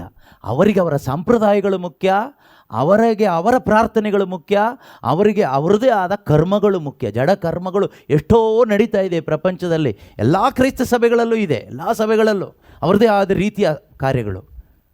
ಆದರೆ ನಿತ್ಯ ಜೀವದ ಸಂದೇಶ ಎಷ್ಟು ಕಡೆ ಸಾರಲ್ಪಡ್ತಾ ಇದೆ? ನೀವು ಭಾಗ್ಯವಂತರು. ಬೋರ್ಡ್ ಅನಾಥಾಶ್ರಮ ಚರ್ಚ್ ಅಲ್ಲ, ಆದರೆ ಇದು ನಿಜವಾದ ಚರ್ಚ್. ಯಾಕೆಂದರೆ ಇಲ್ಲಿ ನಿಜವಾದ ಶುಭ ಸಂದೇಶ ನಿಮಗೆ ಸಿಗ್ತಾ ಇದೆ. ನಿಮ್ಮ ನಾಯಕರು, ನಿಮ್ಮನ್ನು ನೋಡ್ಕೊಳ್ತಾ ಇರ್ತಕ್ಕಂಥ ಯಾರೆಲ್ಲ ಮೆಂಬರ್ಸ್ಗಳಿದ್ದಾರೋ ಅವ್ರ ಮುಖಾಂತರವಾಗಿ ಬನ್ನಿ, ಶುಭ ಸಂದೇಶ ಕೊಡಿ. ಈ ಜನರಿಗೆ ಊಟ ಕೊಡಿ ಅಂತ ಕರೆದಿಲ್ಲ, ಆಯ್ತು? ಅವ್ರು ಯಾರು ಊಟ ಕೊಡಿ, ಬಟ್ಟೆ ಕೊಡಿ, ಮೆಡಿಸಿನ್ ಕೊಡಿ, ಅದು ಕೊಡೋದು ದೇವರು ಕೊಡ್ತಾರೆ. ಯಾರ ಮುಖಾಂತರ ಕೊಡಬೇಕು ಅವ್ರ ಮುಖಾಂತರ ಕೊಡ್ತಾರೆ. ಆದರೆ ಅದು ಎಷ್ಟೇ ಮಾಡಿದರೂ ಒಂದು ದಿನ ಶರೀರ ಸತ್ತೇ ಹೋಗುತ್ತೆ. ಆದರೆ ಮಾಡಬೇಕು ಕರ್ತವ್ಯ. ಆದರೆ ಅದಕ್ಕಿಂತಲೂ ಹೆಚ್ಚಾಗಿ ಶಾಶ್ವತವಾಗಿ ಹೋಗುವ ಊರು, ಮನೆ, ಅದು ನಮಗೆ ಗೊತ್ತಿರಬೇಕಲ್ವ? ಆ ಸುಖದ ಬಗ್ಗೆ ನಮಗೆ ಗೊತ್ತಿರಬೇಕು, ಮತ್ತು ಆ ನರಕದ ಬಗ್ಗೆನೂ ಅರಿವಿರಬೇಕು. ಅಲ್ಲಿಗೆ ಹೋಗಬಾರ್ದು. ಶಾಶ್ವತವಾಗಿ ಆ ದೇವರ ಬಳಿಗೆ ಹೋಗುವ, ಆ ನಿತ್ಯ ಜೀವಕ್ಕೆ ಸಂಬಂಧಪಟ್ಟ ಆ ಸ್ವರ್ಗೀಯ ವಿಷಯಗಳು ನಿಮಗೆ ಸಿಗ್ತಾ ಇದೆ ಅಂದರೆ ಇದೊಂಥರ ಲಾಟ್ರಿ ಹೊಡೆದಂಗೆ ನಿಮಗೆ, ನಿಜ. ಯಾಕಂದರೆ ಇದು ಯಾರಿಗೆ ಸಿಗಬೇಕಾಗಿತ್ತು? ದೊಡ್ಡ ದೊಡ್ಡ ಚರ್ಚು ಶಿಲುಬೆ ಎಲ್ಲ ಹಾಕಿ ಕಟ್ಕೊಂಡು ಎಸಿ ಗೀಸಿ ಹಾಕಿ ಅವ್ರಿಗೆ ಸಿಗಬೇಕಾಗಿತ್ತು. ಪಾಪ ಅವರು ಭಿಕ್ಷುಕರಾಗಿರೋದ್ರಿಂದ ಅವ್ರಿಗೆ ಸಿಗ್ತಾ ಇಲ್ಲ. ನೀವು ಅಲ್ಲಿಂದ ಹೊರಗೆ ಬಂದಿದ್ದೀರಿ, ನೀವು ಭಿಕ್ಷುಕರಲ್ಲ, ನೀವು ದೇವರ ಮಕ್ಕಳಾಗಿರೋದ್ರಿಂದ ನಿಮಗೆ ಸಿಗ್ತಾ ಇದೆ. ನೀವು ಭಾಗ್ಯವಂತರು, ನೀವು ಭಾಗ್ಯವಂತರು ನಿಜವಾಗಲು. ಇಲ್ಲಿ ಯೇಸು ಸ್ವಾಮಿ ಹೇಳ್ತಾರೆ, ಲೋಕ ಇವರನ್ನು ಕಾಣುವುದಿಲ್ಲ, ಲೋಕ ಇವರನ್ನು ಬರಮಾಡಿಕೊಳ್ಳುವುದಿಲ್ಲ, ಲೋಕ ಇವರನ್ನು ಅರಿತುಕೊಳ್ಳುವುದೂ ಇಲ್ಲ. ಯೇಸು ಕ್ರಿಸ್ತರು ಬಂದಾಗ ಯೇಸುವನ್ನು ಅವರು ಅರಿತಿಲ್ಲ. ಯಾರು? ದೇವರು ದೇವರು ಹಲ್ಲೆಲೂಯ ಹಲ್ಲೆಲೂಯ ಅಂತ ಹೇಳುವ ಆ ಜನ ಯೇಸುವನ್ನು ಅರಿತಿಲ್ಲ, ಯೇಸುವನ್ನು ಬರಮಾಡಿಕೊಳ್ಳಿಲ್ಲ. ಯೇಸುವನ್ನು ಬರಮಾಡಿಕೊಳ್ಳೋದು ಒಂದು ಶಾಪ ಅಂತ ಅನ್ಕೊಬಿಟ್ಟಿದ್ರು ಅವರು. ಇವನು ಶಾಪಗ್ರಸ್ತ, ಇವನು ಪಿಶಾಚಿ ಪೀಡಿತ, ಇವನು ದೇವರಿಗೆ ವಿರುದ್ಧ, ಇವನು ನಮ್ಮ ಸಭೆಗೆ ವಿರುದ್ಧ ಅಂತ ಯೇಸುವನ್ನು ದೂರ ಇಟ್ಟರು, ತಿರಸ್ಕಾರ ಮಾಡಿದರು. ಲಾಸ್ಟಿಗೆ ಅಪವಾದ ಹೊರಿಸಿ ಶಿಲುಬೆ ಮೇಲೆ ಹಾಕಿ ಸಾಯಿಸಿದರು. ಬಟ್ ಅದು ದೇವರ ಇಚ್ಛೆ ಆಗಿತ್ತು. ಅವರಿಗೆ ಅದು ಅರ್ಥ ಆಗಿರಲಿಲ್ಲ ಆವಾಗ. ಇವತ್ತು ಕೂಡ ಎಷ್ಟೋ ಜನ ಶುಭ ಸಂದೇಶ ಸಾರಲಿಕ್ಕೆ ಹೋಗುವಾಗ ನಮ್ಮನ್ನು ದೂರ ಇಡ್ತಾರೆ. ನಾವು ಸರಿಯಿಲ್ಲ ಅಂತ ಅಲ್ಲ, ನಾವು ಸರಿಯಿಲ್ಲ, ನಾವು ಕೆಟ್ಟವರು, ನಾವು ಹಾಗೆ ಹೀಗೆ ಅಂತ ದೂರ ಇಟ್ಟರೆ ಅದು ನಮ್ಮ ತಪ್ಪು, ನಾವು ಸರಿ ಮಾಡ್ಕೋಬೇಕು. ಆದರೆ ನಮ್ಮನ್ನು ಯಾಕೆ ದೂರ ಇಡ್ತಾರೆ ಗೊತ್ತಾ? ಇದು ನಾನು ನಿಮಗೆ ಹೇಳೋದು ಯಾಕೆ ಹೇಳ್ತಾ ಇದ್ದೀನಿ ನನಗೆ ಗೊತ್ತಿಲ್ಲ, ಬಟ್ ಐ ಆಮ್ ಸೇಯಿಂಗ್. ಯಾಕೆ ದೂರ ಇರ್ತಾರೆ ಗೊತ್ತಾ? ಇವರು ಪ್ರೊಟೆಸ್ಟೆಂಟ್, ಇವರು ಪೆಂಟೆಕಾಸ್ಟ್, ಇವರು ಧರ್ಮಸಭೆಗೆ ವಿರುದ್ಧ ಅಂತ ಹೇಳಿ ನಮ್ಮನ್ನು ದೂರ ಇಟ್ಟ ಎಷ್ಟೋ ಕ್ರೈಸ್ತ ಕುಟುಂಬಗಳಿದೆ.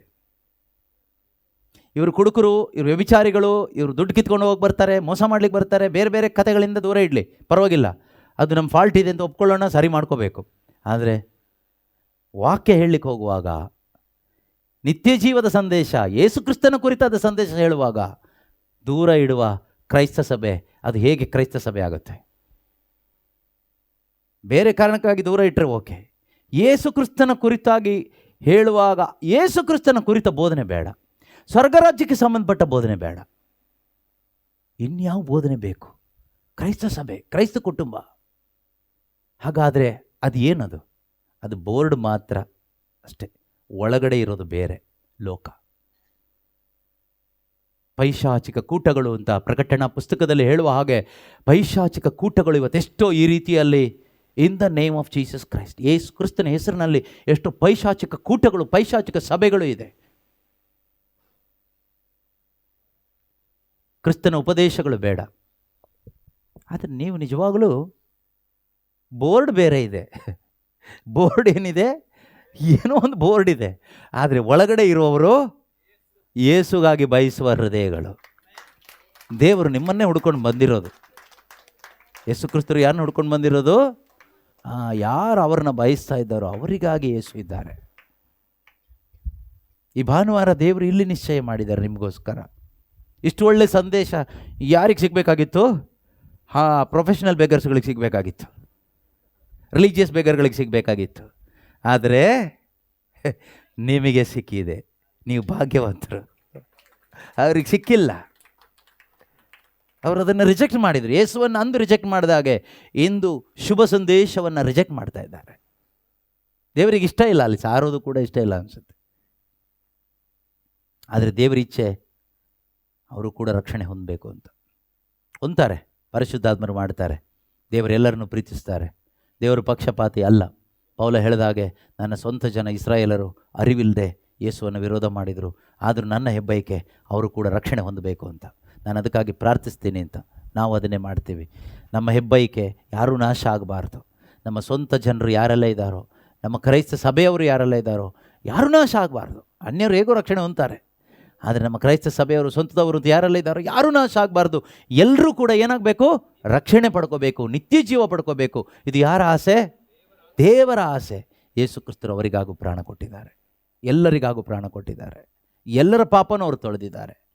ಎಲ್ಲರ ಪಾಪ ಪರಿಹಾರಕ್ಕಾಗಿ ಅವರು ಕೊನೆಯ ತೊಟ್ಟು ರಕ್ತವನ್ನು ಚೆಲ್ಲಿದ್ದಾರೆ.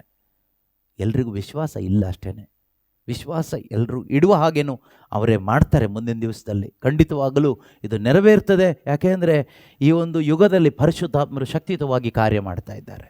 ಪವಿತ್ರಾತ್ಮರಿ ಕಾರ್ಯವನ್ನು ಮಾಡ್ತಾರೆ. ಇದು ಮನುಷ್ಯ ಮಾಡೋಕ್ಕಾಗೋದಿಲ್ಲ, ಪವಿತ್ರಾತ್ಮರಿ ಕಾರ್ಯವನ್ನು ಮಾಡ್ತಾರೆ ಪರಿಶುದ್ಧಾತ್ಮರು. ಈಗಾಗಲೇ ಆ ಕಾರ್ಯ ಅನೇಕ ಕಡೆಗಳಲ್ಲಿ ಪ್ರಾರಂಭವಾಗಿದೆ.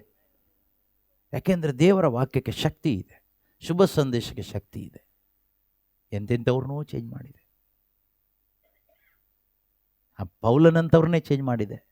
ಆತನು ಸೌಲನಾಗಿದ್ದಾಗ ಆತ ಎಷ್ಟೊಂದು ವಿರೋಧ ಮಾಡ್ತಾ ಇದ್ದ ಯೇಸುವನ್ನು, ಕ್ರೈಸ್ತ ಸಭೆಯನ್ನು. ಅಂಥವನ್ನೇ ದೇವರು ಬಿಟ್ಟಿಲ್ಲ.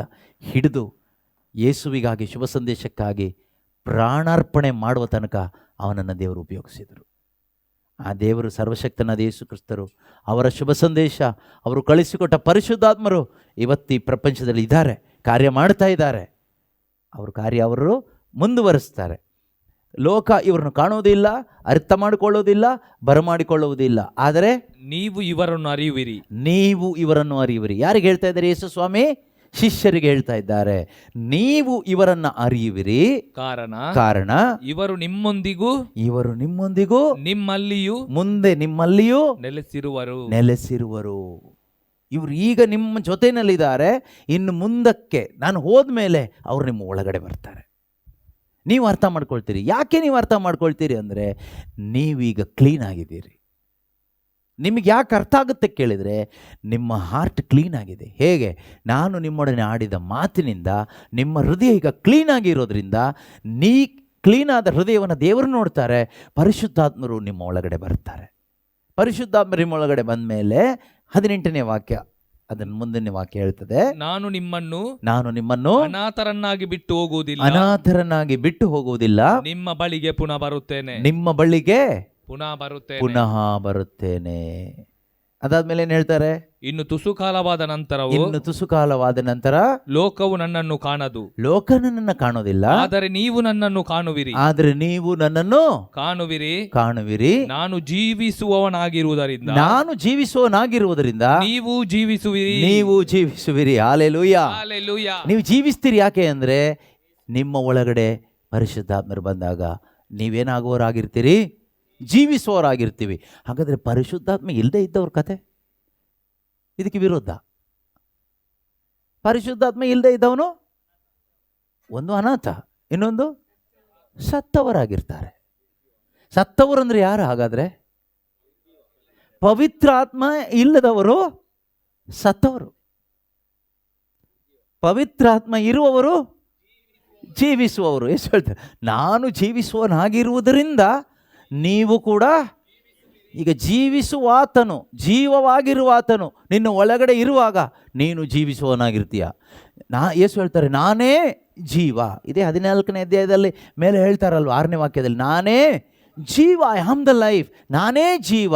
ಈಗ ಜೀವ ನಾನೇ ಎಂದು ಹೇಳಿದ ಯೇಸು ಒಬ್ಬ ಮನುಷ್ಯನು ಒಳಗಡೆ ಇರುವಾಗ ಅವನು ಏನಾಗಿರ್ತಾನೆ?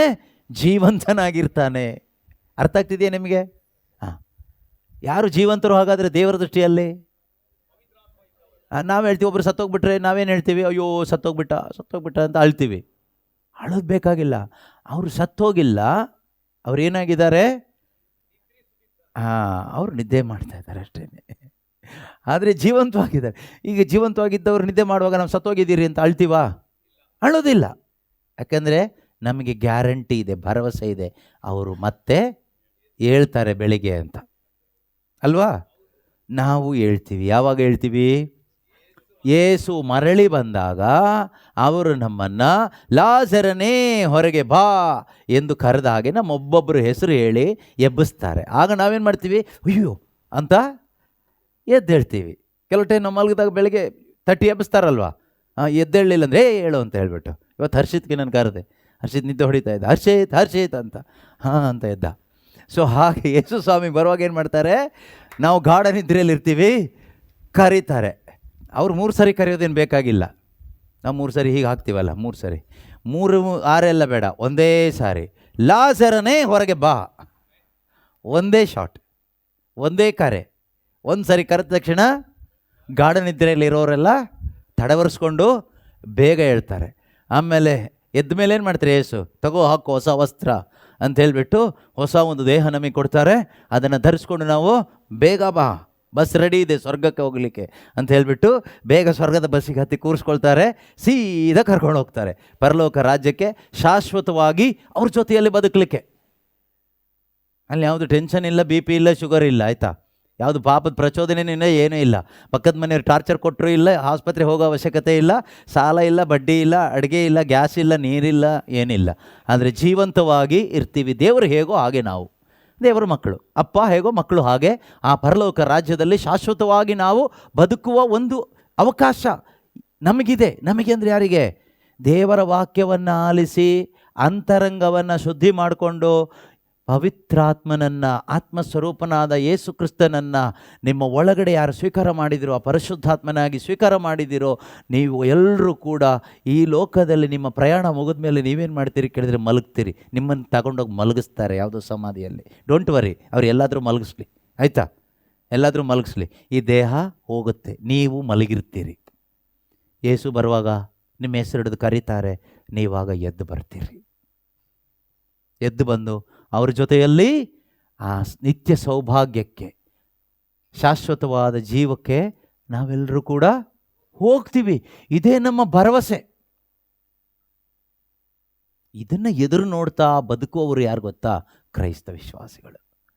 ನೀವು ಅಂದ್ಕೊಂಡಿರ್ಬೋದು ಚರ್ಚಿಗೆ ಹೋದ ತಕ್ಷಣ ಅವರೇ ಕ್ರಿಶ್ಚಿಯನ್ ಅಂತ, ಅಥವಾ ಒಂದು ಜಪಸರ ನೇತು ಹಾಕ್ಕೊಂಡ್ರೆ, ಅಥವಾ ಶಿಲುಬೆ ನೇತು ಹಾಕ್ಕೊಂಡ್ರೆ, ಬೈಬಲ್ ಹಿಡ್ಕೊಂಡ್ರೆ ಅವರೇ ಕ್ರಿಶ್ಚಿಯನ್ ಅಂತ ನೀವು ತಿಳ್ಕೊಬೋದು. ಅದು ಲೋಕದ ಜನರಿಗೆ. ಆದರೆ ನಿಜವಾದ ಕ್ರೈಸ್ತರು ಯಾರು ಗೊತ್ತಾ? ಯೇಸು ಬರ್ತಾರೆ ಎಂದು ಯಾರು ಭರವಸೆಯಲ್ಲಿ ಈ ಲೋಕದಲ್ಲಿ ಆ ಒಂದು ಪರಿಶುದ್ಧವಾದ ವಿಶ್ವಾಸದ ಜೀವನವನ್ನು ಜೀವಿಸ್ತಾರೋ ಅವರೇ ನಿಜವಾದ ಕ್ರೈಸ್ತರು. ಅವ್ರಿಗೆ ಜಾತಿ ಇಲ್ಲ, ಆಯಿತಾ? ಅವ್ರಿಗೇನಿಲ್ಲ, ಜಾತಿ ಧರ್ಮ ಏನಿಲ್ಲ. ಈ ಜಾತಿ ಧರ್ಮ ಎಲ್ಲ ಮನುಷ್ಯ ಮಾಡ್ಕೊಂಡಿರೋದು, ಅದರಿಂದ ಮನುಷ್ಯನಿಗೆ ಲಾಭ ಅಷ್ಟೇ. ದೇವರ ಹೆಸರು ಹಾಳು ಮಾಡ್ದಂಗೆ ಜಾತಿ ಧರ್ಮ ಎಲ್ಲ ಮಾಡಿಕೊಂಡು ಏನು ಪ್ರಯೋಜನಕ್ಕೆ? ಸ್ವರ್ಗದಲ್ಲಿ ಏನಾದರೂ ಅಲ್ಲಿ ಕಂಪಾರ್ಟ್ಮೆಂಟ್ ಇದೆಯಾ? ಟ್ರೈನಲ್ಲಿ ಕಂಪಾರ್ಟ್ಮೆಂಟ್ ಇದೆಯಲ್ಲ, ಸೆಕೆಂಡ್ ಸಿಟ್ಟಿಂಗ್ ಇದೆ, ಜನರಲ್ ಕಂಪಾರ್ಟ್ಮೆಂಟ್ ಇದೆ, A C first class, third A C, second A C, first A C ಅಂತ ಬೇರೆ ಬೇರೆ ಕಂಪಾರ್ಟ್ಮೆಂಟ್ ಇದೆ ಅಲ್ವಾ? ಬೋಗಿಗಳು ಬೇರೆ ಬೇರೆ ಬೋಗಿ ಇದೆ. ಸ್ವರ್ಗದಲ್ಲಿ ಅಲ್ಲಿ ಏನಾದರೂ ಬೋಗಿ ಇದೆಯಾ? ಗಂಡಸರಿಗೆ ಒಂದು ಕಡೆ, ಹೆಂಗಸರಿಗೆ ಒಂದು ಕಡೆ ಅಂತ ಇದೆಯಾ? ಇಲ್ಲ. ಕ್ರಿಶ್ಚಿಯನ್ಸ್ಗೆ ಒಂದು ಕಡೆ, ಕ್ರಿಶ್ಚಿಯನ್ ಅಲ್ಲದೆ ಇದ್ದವ್ರಿಗೆ ಒಂದು ಕಡೆ ಅಂತ ಇದೆಯಾ? ಇಲ್ಲ. ಕ್ಯಾಥಲಿಕ್ಸ್ಗೆ ದೊಡ್ಡ ಜನ, ಕ್ಯಾಥಲಿಕ್ ಜಾಸ್ತಿ ಜನ ಇದ್ದಾರೆ, ಆದ್ದರಿಂದ ಕ್ಯಾಥಲಿಕ್ಗೆ ದೊಡ್ಡ ಕಂಪಾರ್ಟ್ಮೆಂಟ್, ಪ್ರೊಟೆಸ್ಟೆಂಟಿಗೆ ಚಿಕ್ಕ ಚಿಕ್ಕ ಕಂಪಾರ್ಟ್ಮೆಂಟ್ ಅಂತ ಹೇಳಿಬಿಟ್ಟು, ಪೆಂಟಿಕೋಸ್ಟ್ ಅವರಿಗೆ ಲಾಸ್ಟ್ ಕಂಪಾರ್ಟ್ಮೆಂಟ್, ಜನರಲ್ ಕಂಪಾರ್ಟ್ಮೆಂಟ್, ಆ ಥರ ಏನಾದರೂ ಇದೆಯಾ? ಇಲ್ಲ. ಮತ್ತು ಯಾಕೆ ಕಚ್ಚಾಡ್ತೀವಿ ನಾವು? ನಮಗೆ ವಾಕ್ಯ ಗೊತ್ತಿಲ್ಲ. ನಾವು ಕ್ರಿಶ್ಚಿಯನ್ಸ್ ಅಲ್ಲದೆ ಇರೋದ್ರಿಂದ ನಾವು ಕಚ್ಚಾಡ್ತಾ ಇರೋದು. ನಮಗೆ ಕ್ರಿಸ್ತ ಗೊತ್ತಿಲ್ಲ, ನಮಗೆ ಜೀವ ಇಲ್ಲದೆ ಇರೋ ಹೆಣಗಳಾಗಿರೋದ್ರಿಂದ ಕಚ್ಚಾಡ್ತಾ ಇದ್ದೀವಿ. ಈ ಹೆಣ ಆ ಹೆಣ ಎರಡೂ ಕಚ್ಚಾಡ್ತದೆ. ಅದು ಯಾರ ಹೆಸರಲ್ಲಿ? ಯೇಸು ಹೆಸರಲ್ಲಿ. ದೇವರಿಗೆ ದುಃಖ ಆಗುತ್ತೆ. ನಮಗೆ ಜೀವ ಮೇಲೆ ಈ ಕಚ್ಚಾಟ ನಿಂತು ಹೋಗುತ್ತೆ. ಜೀವ ಬರೋ ತನಕ ಈ ಕಚ್ಚಾಟ, ಹೊಡೆದಾಟ ಮಾಡಿಕೊಂಡು, ಕಚ್ಚಾಟ ಮಾಡಿಕೊಂಡು, ದ್ವೇಷ ಮಾಡಿಕೊಂಡು, ಭಾಷೆ ಹೆಸರಲ್ಲಿ, ದೇವರ ಹೆಸರಲ್ಲಿ, ಜನಾಂಗದ ಹೆಸರಲ್ಲಿ ಇದೆಲ್ಲ ಮಾಡ್ತೀವಿ. ಪ್ರೀತಿಯ ಸಹೋದರ ಸಹೋದರಿಯರೇ, ನಾವು ಒಂದು ಕುಟುಂಬದವರು. ಕ್ರೈಸ್ತರು, ಕ್ರೈಸ್ತ ವಿಶ್ವಾಸಿಗಳು ಅಂದರೆ ನಾವು ಒಂದು ಕುಟುಂಬದವರು. ನಮಗೊಬ್ಬನೇ ಅಪ್ಪ, ನಮಗೊಬ್ಬರೇ ರಕ್ಷಕರು, ಅವರ ಹೆಸರು ಯೇಸು ಕ್ರಿಸ್ತರು. ನಮಗೊಬ್ಬರೇ ತಂದೆ, ಅವರೇ ನಮ್ಮ ಪರಲೋಕ ತಂದೆ. ತಂದೆಯಾದ ದೇವರು, ಸೃಷ್ಟಿಕರ್ತನಾದ ದೇವರು, ಅವರ ಮಕ್ಕಳು. ನಾವು ಹೇಗೆ ಬದುಕಬೇಕು? ಸಹೋದರ ಸಹೋದರಿಯರಾಗಿ ಬದುಕಬೇಕು, ಒಡ ಹುಟ್ಟಿದವ್ರ ಥರ ಬದುಕಬೇಕು. ಈ ಒಂದು ಮನೆಯಲ್ಲಿ ನೀವು ಹೇಗೆ ಬದುಕಬೇಕು? ಒಡ ಹುಟ್ಟಿದವ್ರ ಥರ ಬದುಕಬೇಕು ಅಲ್ವಾ? ಯಾಕೆಂದ್ರೆ ನಮ್ಮಪ್ಪ ಯಾರು? ಏಸಪ್ಪ. ಸ್ವರ್ಗದಲ್ಲಿರುವ ದೇವರು ನಮ್ಮ ತಂದೆ. ನಾವೆಲ್ಲರೂ ಯಾರು? ಆ ದೇವರ ಮಕ್ಕಳು. ನಮ್ಮ ಒಳಗಡೆ ಇರುವ ಆತ್ಮ ಬೇರೆ ಬೇರೆ ಆತ್ಮನ, ಒಂದೇ ಆತ್ಮನ? ಯೇಸುವಿನ ಆತ್ಮ ಬೇರೆ ಬೇರೆ ಆತ್ಮ ಇರುತ್ತಾ? ಇಲ್ಲ ಅಲ್ವಾ? ಸೊ ನಮ್ಮ ಒಳಗೆ ಇರುವ ದೇವರ ಆತ್ಮ ಒಬ್ಬರೇ. ಪ್ರತಿಯೊಬ್ಬರಲ್ಲೂ ಒಂದೇ ದೇವರ ಆತ್ಮ ಇರುವಾಗ ಆ ದೇವರ ಹೆಸರಲ್ಲಿ ನಾವು ಯಾಕೆ ಕಚ್ಚಾಡ್ತೀವಿ? ಕಚ್ಚಾಡಕ್ಕಾಗಲ್ಲ. ಬೇರೆ ಬೇರೆ ಆತ್ಮ ಇದ್ದರೆ ಕಚ್ಚಾಡ್ತೀವಿ. ಈಗ ಫಾರ್ ಎಕ್ಸಾಂಪಲ್ ನೀವು ಕೇಳಿಸ್ಕೊಂಡಿರ್ಬೋದು, ಕೆಲವರು Catholics, Protestant, Pentecost, new life, ಇವರೆಲ್ಲರನ್ನೂ ಕ್ರಿಶ್ಚಿಯನ್ ಅಂತಲೇ ಕರೀತಾರೆ, ಹೌದಾ? ಆದರೆ ಒಬ್ರನ್ನೊಬ್ರು ಕಂಡ್ರೆ ಪ್ರೀತಿ ಮಾಡ್ತಾರೆ, ತಪ್ಕೊಳ್ತಾರಾ? ಪ್ರೀತಿ ಬಗ್ಗೆ ದೊಡ್ಡ ದೊಡ್ಡ ಬಿಲ್ಡಪ್ ಕೊಡ್ತೀವಿ ಅಲ್ವಾ? ಭಾಷಣ ಮಾಡಿದ್ದು, ದೇವರ ಲೋಕನ ಪ್ರೀತಿ ಮಾಡಿದ್ರು, ನಾವು ದೇವರ ಮಕ್ಕಳು, ನಾವೆಲ್ಲರನ್ನೂ ಪ್ರೀತಿಸಬೇಕು ಅಂತ ಎಲ್ಲ ದೊಡ್ಡ ದೊಡ್ಡ ಭಾಷಣ ಬಿಗಿತೀವಿ. ಇವರು ಕ್ರಿಶ್ಚಿಯನ್ನೇ, ಅವರು ಕ್ರಿಶ್ಚಿಯನ್ನೇ. ಇವರಲ್ಲಿರೋದು ಪವಿತ್ರಾತ್ಮ ಅಂತ ಹೇಳ್ತಾರೆ, ಇವ್ರು ಹೇಳ್ತಾರೆ ಇವರಲ್ಲಿರೋದು ಪವಿತ್ರಾತ್ಮ ಅಂತ. ಇವ್ರು ಹೇಳ್ತಾರೆ ನಾವು ಹುಟ್ಟಿದಾಗಲೇ ಪವಿತ್ರಾತ್ಮರನ್ನ ದೀಕ್ಷಾಸ್ನಾನದಲ್ಲೇ ತೊಗೊಂಡು ಬಂದುಬಿಟ್ವಿ ಅಂತ. ಇವ್ರು ಹೇಳ್ತಾರೆ ನಾವು ನೀರಲ್ಲಿ ಮುಳುಗಿದ ತಕ್ಷಣ ಪವಿತ್ರಾತ್ಮರನ್ನ ತೊಗೊಂಡು ಬಂದ್ವಿ ಅಂತ. ಓಕೆ ಫೈನ್, ಯಾವಾಗ ತೊಗೊಬಂದ್ರೋ ಗೊತ್ತಿಲ್ಲ, ಅದು ಅವರವರಿಗೆ ಗೊತ್ತು. ಪವಿತ್ರಾತ್ಮ ಇಬ್ಬರಲ್ಲೂ ಇದ್ಮೇಲೆ ಅದು ಯಾರ ಆತ್ಮ? ಪವಿತ್ರಾತ್ಮ ಅಂದರೆ ಯಾರ ಆತ್ಮ? ಯೇಸುವಿನ ಆತ್ಮ. ಈ ಯೇಸುವಿನ ಆತ್ಮ ಕುಸ್ತಿ ಆಡುತ್ತಾ? ಎರಡು ಒಂದೇ ಆತ್ಮ ಆದರೆ ಪ್ರೀತಿ ಮಾಡಬೇಕಲ್ವಾ, ಲವ್ ಮಾಡಬೇಕಲ್ವಾ? ಸೊ ಇದು ಬೇರೆ ಆತ್ಮ ಆಗಿರೋದ್ರಿಂದ, ಇದು ಇನ್ನೊಂದು ಆತ್ಮ ಆಗಿರೋದ್ರಿಂದ ಈ ಎರಡು ಆತ್ಮನೂ ಯೇಸು ಹೆಸರಲ್ಲಿ ಕುಸ್ತಿ ಆಡುತ್ತದೆ. ಆಗ ತಿಳ್ಕೋಬೇಕು, ಇದು ಪೈಶಾಚಿಕ ಕೂಟ ಅಂತ. ಯೇಸು ಆತ್ಮ ಪ್ರೀತಿ ಮಾಡುತ್ತೆ, ಅದು ದೇವರ ಹೆಸರಲ್ಲಿ, ಯೇಸುವಿನ ಹೆಸರಿನಲ್ಲಿ. ಆಮೇಲೆ ಎಲ್ಲರೂ ಬೈಬಲ್ ಹಿಡ್ಕೊಂಡಿದ್ದಾರೆ, ಒಂದೇ ಬೈಬಲ್, ಎಲ್ಲರೂ ಅಲ್ಲೆಲುಯ್ಯ ಅಲ್ಲೆಲುಯ್ಯ ಅಂತಲೇ ಹೇಳೋದು. ಪ್ರಾಬ್ಲಮ್ ಎಲ್ಲಿದೆ ಕೇಳಿದ್ರೆ ಒಳಗಡೆ ಇದೆ. ಯೇಸು ಬಂದು ವಾಸವಾಗೋದು ನಮ್ಮ ತಲೆ ಒಳಗಡೆ ಅಲ್ಲ, ತಲೆಯಲ್ಲಿ ವಾಕ್ಯ ಇದೆ. ಅದೆಲ್ಲ ಬೇಕಾಗಿರೋದು. ನಮ್ಮ ಹೃದಯ ಎಂಬ ಈ ಬಲಿಪೀಠದಲ್ಲಿ ಯೇಸು ಬಂದು ವಾಸವಾಗ್ತಾರೆ. ಇಲ್ಲಿ ಯೇಸು ಬರ್ತಾರೆ. ಯೇಸು ವಾಕ್ಯ ಏನು ಹೇಳ್ತಾರೆ? ನಾನು ಜೀವಿಸೋನಾಗಿರುವುದರಿಂದ ನೀವೇನಾಗಿರ್ತೀರಿ? ಜೀವಿಸ್ತೀರಿ. ಅದರ ಅರ್ಥ ಏನು ಗೊತ್ತಾ? ನೀವು ಸಾವನ್ನು ದಾಟಿದವರು ಆಲ್ರೆಡಿ. ನೀವೇನನ್ನು ದಾಟಿದ್ದೀರಿ? ಯೇಸು ಯಾರು ಒಳಗಡೆ ಇದ್ದಾರೋ ಅವರೆಲ್ಲರೂ ಸಾವನ್ನು ದಾಟಿದವರಾಗಿದ್ದಾರೆ. ಸಾವನ್ನು ದಾಟಿದವರು ಮತ್ತೆ ಸಾಯ್ತಾರಾ? ನಿದ್ದೆ ಮಾಡ್ತಾರೆ ಅಷ್ಟೇ. ಈಗ ನಾವೊಂದಿನ ಇಲ್ಲಿಂದ ಸತ್ತೋದಾಗ ಜನ ಇವ್ರು ಸತ್ತೋದ್ರು ಅಂತ ಹೇಳೋದು ಅದು ಏನು? ನಿದ್ರೆ. ಲೋಕದ ಜನರಿಗೆ ಅದೇನು? ಸಾವು. ಆದರೆ ದೇವ ಜನರಿಗೆ, ವಿಶ್ವಾಸಿಗಳಿಗೆ ಅವ್ರು ಏನು ಮಾಡ್ತಾ ಇದ್ದಾರೆ? ನಿದ್ರೆ ಮಾಡ್ತಾ ಇದ್ದಾರೆ. ಮಾಮೂಲಿ ನಿದ್ದೆ ಅಲ್ಲ, ಗಾಢ ನಿದ್ರೆ. ಗಾಢ ನಿದ್ರೆ ಅಂದರೆ ಇನ್ನು ಸದ್ಯಕ್ಕೆ ಹೇಳಲ್ಲ, ನಿಮ್ಮ ಕೈಲಿ ಎಬ್ಸೋಕ್ಕಾಗಲ್ಲ. ಅವ್ರನ್ನ ಎಬ್ಬಿಸ್ಲಿಕ್ಕೆ ಮನುಷ್ಯನಿಗಾಗೋದಿಲ್ಲ, ಸದ್ಯಕ್ಕೆ ಹೇಳೋದೂ ಇಲ್ಲ. ಇಲ್ಲಿ ಭೂಕಂಪ ಆದರೂ ಅವ್ರು ಹೇಳೋದಿಲ್ಲ. ಅವ್ರು ಹೇಳ್ತಾರೆ. ಯಾರು ಬರಬೇಕು ಅಂದರೆ ಅವರನ್ನು ಎಬ್ಬಿಸುವ ಒಬ್ಬರು ದೇವರಿದ್ದಾರೆ, ಸರ್ವಶಕ್ತನಾದ ದೇವರು. ಅವರು ಬಂದು ಕರೆದಾಗ ಈ ಗಾಢ ನಿದ್ರೆಯಲ್ಲಿದ್ದವರೆಲ್ಲರೂ ಎದ್ದು ಬರ್ತಾರೆ, ಹೇಳುತ್ತಾರೆ, ಎದ್ದು ಬರ್ತಾರೆ. ಎದ್ದವ್ರನ್ನೆಲ್ಲ ಅವ್ರು ಏನು ಮಾಡ್ತಾರೆ? ಅವ್ರ ಜೊತೆಗೆ ಕರ್ಕೊಂಡು ಹೋಗ್ತಾರೆ ಎಲ್ಲರನ್ನೂ. ಅಂದರೆ ವಿಶ್ವಾಸದಲ್ಲಿ ನಿದ್ರಿಸುತ್ತಿರುವ ಎಲ್ಲರನ್ನು, ವಿಶ್ವಾಸ ಇಲ್ಲದೆ ಸುಮ್ಮನೆ ನಿದ್ರಿಸ್ತಾ ಇರೋರ್ನಲ್ಲ. ಎಷ್ಟೋ ಜನ ಇವತ್ತು ವಿಶ್ವಾಸ ಇಲ್ಲದೆ ಇದ್ದಾರೆ. ಆದರೆ ನೀವು ಭಾಗ್ಯವಂತರು. ನಿಮಗೆ ದೇವರು ಏನು ಕೊಟ್ಟಿದ್ದಾರೆ? ವಿಶ್ವಾಸ ಕೊಟ್ಟಿದ್ದಾರೆ. ಏನು ಕೊಟ್ಟಿದ್ದಾರೆ? ವಿಶ್ವಾಸ ಕೊಟ್ಟಿದ್ದಾರೆ. ಈ ವಿಶ್ವಾಸದಿಂದ ಬದುಕುವವನೇ ನಿಜವಾದ ವಿಶ್ವಾಸಿ ಅಥವಾ ಭಾಗ್ಯವಂತನು. ಅಬ್ರಹಾಮನು ದೇವರಲ್ಲಿ ವಿಶ್ವಾಸ ಇಟ್ಟನು, ಆದುದರಿಂದ ಅವನು ಭಾಗ್ಯವಂತನಾದನು. ಅಬ್ರಹಾಮನು ಭಾಗ್ಯವಂತನಾಗಿರಲಿಕ್ಕೆ ಕಾರಣ ಏನು? ಅವನಿಗೆ ಆಸ್ತಿ ಪಾಸ್ತಿ ಇದ್ದಿದ್ದರಿಂದನಾ? ನಾವು ಯಾರನ್ನ ಭಾಗ್ಯವಂತರು ಅಂತ ಹೇಳ್ತೀವಿ? ಹಲೋ, ನಾವು ಯಾರನ್ನ ಭಾಗ್ಯವಂತರು ಅಂತ ಹೇಳ್ತೀವಿ? ಒಳ್ಳೆ ಆರೋಗ್ಯ ಇದ್ದು, ಒಳ್ಳೆ ಆಸ್ತಿ ಪಾಸ್ತಿ ಇದ್ದು, ಒಳ್ಳೆ ವಿದ್ಯಾಭ್ಯಾಸ ಇದ್ದು, ಕಾಯಿಲೆ ಇಲ್ಲ, ಕಷ್ಟ ಇಲ್ಲ, ನಾವು ಕೇಳಿದ್ದೆಲ್ಲ ದೇವ್ರು ಕೊಟ್ಟರು ಅಂತ ಹೇಳ್ತೀವಿ. ಅವ್ರನ್ನ ನಾವೇನಂತ ಹೇಳ್ತೀವಿ? ಭಾಗ್ಯವಂತರು. ಭಾಗ್ಯವಂತರು ಅಂತ ಹೇಳ್ತೀವಿ. ದೇವರ ಲೆಕ್ಕದಲ್ಲಿ ಭಾಗ್ಯವಂತರು ಯಾರು? ಓಕೆ, ಮಾತೆ ಮರಿಯಳನ್ನು ಎಲಿಜಬೆತ್ ಅಮ್ಮನವರು ಪವಿತ್ರಾತ್ಮ ಭರಿತಳಾಗಿ ಹೇಳಿದರು, ಭಾಗ್ಯವಂತೆ ನೀನು, ಭಾಗ್ಯವಂತಳು ನೀನು ಅಂತ. ಯಾಕೆ ಅವ್ರನ್ನ ಭಾಗ್ಯವಂತರು ಅಂತ ಕರೆದರು? ಅಬ್ರಹಾಮನನ್ನು ಭಾಗ್ಯವಂತರು ಅಂತ ಯಾಕೆ ಕರೀತಾರೆ? ಒಂದೇ ಕಾರಣಕ್ಕೆ, ಅವರಲ್ಲಿ ಏನಿತ್ತು? ದೇವರ ವಾಕ್ಯದಲ್ಲಿ ನಂಬಿಕೆ ಇತ್ತು. ದೇವರ ವಾಕ್ಯದಲ್ಲಿ ಅಂದರೆ ದೇವರು ಹೇಳಿದ್ದನ್ನು ಮಾಡ್ತಾರೆ ಎಂಬ ಒಂದು ನಂಬಿಕೆಯಲ್ಲಿ ಅವರು ಬದುಕಿದರು. ಈಗ ಯೇಸು ಹೇಳಿದಾರ ನಾನು ಮತ್ತೆ ಬರ್ತೀನಿ ಅಂತ ಕಾಯ್ತಾ ಬದುಕ್ತಾ ಇದ್ದೀರಾ? ಮತ್ತೆ ನಂಬಿಕೆ ಇಲ್ಲ, ಭಾಗ್ಯವಂತರಲ್ಲ, ನಿರ್ಭಾಗ್ಯರು. ನಾವು ಭಾಗ್ಯವಂತರಾಗೋದು ಯಾವಾಗ ಗೊತ್ತಾ? ಯೇಸು ಬರ್ತಾರಪ್ಪ, ಸುಳ್ಳು ಹೇಳಬಾರ್ದು. ಯೇಸು ಈಗ ಬರ್ತಾರೆ, ನಾನು ಸುಳ್ಳು ಹೇಳ್ಕೊಂಡಿದ್ರೆ ನನ್ನ ಬಿಟ್ಟು ಹೋಗ್ತಾರೆ, ನಾನು ಸುಳ್ಳು ಹೇಳಲ್ಲ. ಯೇಸು ಈಗ ಬರ್ತಾರೆ, ನಾನೀಗ ಎಣ್ಣೆ ಹಾಕ್ಕೊಂಡು ಕೂತ್ಕೊಂಡ್ರೆ ಟೈಟ್ ಆಗಿದ್ದರೆ, ಓ ಇವನು ಏನೋ ಆಗ್ಬಿಟ್ಟಿದ್ದಾನೆ ಅಂತ ನನ್ನ ಬಿಟ್ಟು ಹೋಗ್ತಾರೆ. ಆದ್ದರಿಂದ ನಾನು ಎಣ್ಣೆ ಕುಡಿದು ಟೈಟ್ ಆಗದಿದ್ದೆ, ಕುಡಿದು ಬಿಟ್ಟರೆ ಟೈಟ್ ಆಗಿಬಿಡ್ತೀನಿ, ಅದರಿಂದ ಬ್ಯಾಲೆನ್ಸ್ ತಪ್ಪೋಗುತ್ತೆ, ಅದರಿಂದ ಕುಡಿಯೋದೇ ಬೇಡ ಅಲ್ವಾ? ಸಿನಿಮಾ ನೋಡ್ತಾ ಕೂತ್ಕೊಂಡ್ರೆ, ಯೇಸು ಬಂದಾಗ ನಾನು ಕೊನೆಗೆ ಸಿನಿಮಾ ನೋಡಿಬಿಟ್ಟು ನನ್ನ ಬಿಟ್ಟೋಗ್ಬಿಟ್ರೆ ಅದರಿಂದ ಸಿನಿಮಾ ಬೇಡ. ಯೇಸು ಬಂದಾಗ ನಾನು ಮೊಬೈಲ್ ಫೋನ್ ಗೀಚ್ಕೊಂಡು ಯೂಟ್ಯೂಬ್ ಫೇಸ್ಬುಕ್ಕಲ್ಲಿ ಬ್ಯುಸಿ ಇದ್ದರೆ ಬೇಡ ಬೇಡ, ಇದು ಬೇಡ. ಈ ಒಂದು ಭಯಭಕ್ತಿಯಲ್ಲಿ ನಾವು ಬದುಕ್ತೀವಿ.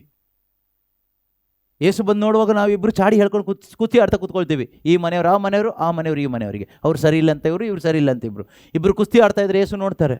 ಬರುವಾಗ ಇವ್ರು ಯಾಕೋ ಸರಿ ಇಲ್ಲ, ಇವರು ಸ್ವರ್ಗಕ್ಕೆ ಸೆಟ್ ಆಗಲ್ಲ, ಇವ್ರು ಬೇಡ, ಬಿಟ್ಟು ಹೋಗ್ತಾರೆ.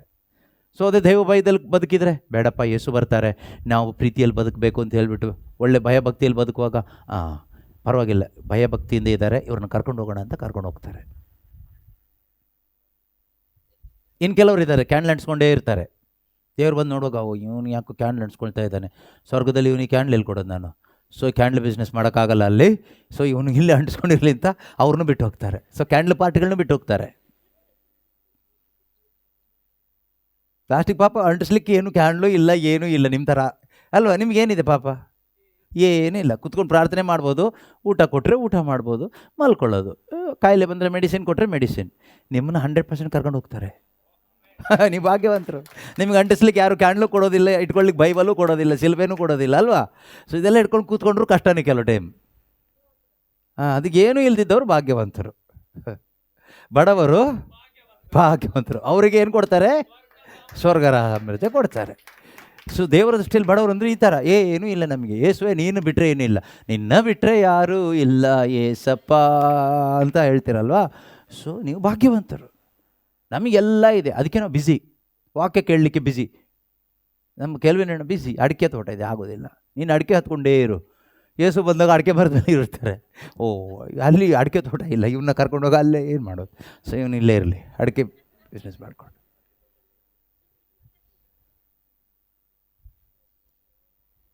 ಇನ್ನು ಕೆಲವು ಕಂಪ್ಯೂಟರ್ ಕೂತ್ಕೊಂಡಿರ್ತಾರೆ. ಅಲ್ಲಿ ದೇವರು ಕಂಪ್ಯೂಟರ್ ಕೊಡೋಕ್ಕಾಗತ್ತಾ? ಸೊ ಅದಕ್ಕೆ ಸ್ವರ್ಗದಲ್ಲಿ ಇಲ್ಲಿ ಇದೆಯಾ? ಇಲ್ಲಿಂದ ಯಾವುದು ಸಿಗಲ್ಲ. ಕೀಬೋರ್ಡಾ? ಅಲ್ಲಿ ಕೀಬೋರ್ಡ್ ಇಲ್ಲ, ಮೈಕ್ ಇಲ್ಲ, ಏನಿಲ್ಲ, ಈ ಥರದ್ದೆಲ್ಲ ಸಿಗಲ್ಲ ಅಲ್ಲಿ. ಇದನ್ನೆಲ್ಲ ಹಿಡ್ಕೊಂಡು ನಾವು ಕೂತ್ಕೊಂಡ್ರೆ ಯೇಸು ಬಂದಾಗ ಇವನು ಯಾಕೋ ಇದು ಹಾಕ್ಕೊಂಡು ಕೂತ್ಕೊಂಡಿದ್ದಾನೆ, ವರ್ಕೌಟ್ ಆಗಲ್ಲ ಅಲ್ಲಿ ಅಂತ ಬಿಟ್ಟು ಹೋಗ್ತಾರೆ. ಅದಕ್ಕೆ ಯೋಬಕ್ಕೆ ಗೊತ್ತಾಯ್ತಿದ್ದು, ಸೀಕ್ರೆಟ್ ಗೊತ್ತಾಗ್ಬಿಡುತ್ತೆ. ಅದಕ್ಕೆ ಅವನು ಹೇಳ್ತಾನೆ, ಯೋಬನ ಗ್ರಂಥ 1ನೇ ಅಧ್ಯಾಯದಲ್ಲಿ ಒಂದು ವಾಕ್ಯದ 29ನೇ ವಾಕ್ಯನ, ಬರಿಗೈ 2ನೇ ಅಧ್ಯಾಯನ 2 ಬರಿಗೈಯಲ್ಲಿ ಬಂದೆ ನಾನು ತಾಯಿಯ ಗರ್ಭದಿಂದ, ಬರಿಗೈಯಲ್ಲಿ ಹೋಗುವೆ ಇಲ್ಲಿಂದ. ನೀವು ಯೋಚನೆಯೇ ಮಾಡಿಬಿಡಿ, ನಮಗೇನೂ ಇಲ್ಲ ಅಂತ. ನಿಮ್ಗೇನು ತಗೊಂಡು ಏನು ಇದ್ರೂ ಪ್ರಯೋಜನ ಇಲ್ಲ. ಇದ್ದವನಿಗೆ ಟೆನ್ಷನ್ ಜಾಸ್ತಿ. ಕಾರ್ ಇದ್ದವ್ರನ್ನ ಕೇಳಿ ನೋಡಿ, ಅದನ್ನು ಮೇಂಟೈನ್ ಮಾಡ್ತಾ ಇರಬೇಕು ಅವರು. ಪೆಟ್ರೋಲ್ ಹಾಕಬೇಕು, ಡೀಸೆಲ್ ಹಾಕಬೇಕು, ಏನೇನು ಹಾಕ್ತಾ ಇರಬೇಕು. ಆವಾಗ ರಿಪೇರಿ ಬರುತ್ತೆ, ರಿಪೇರಿ ಮಾಡಬೇಕು, ಟ್ರಾಫಿಕ್ ಪೊಲೀಸ್ನವ್ರು ನೋಡ್ಕೋಬೇಕು ಅಲ್ವಾ? 108 ತಲೆನೋವು. ಆ್ಯಕ್ಸಿಡೆಂಟ್ ಆದರೆ ಇನ್ನೊಂದು ತಲೆನೋವು.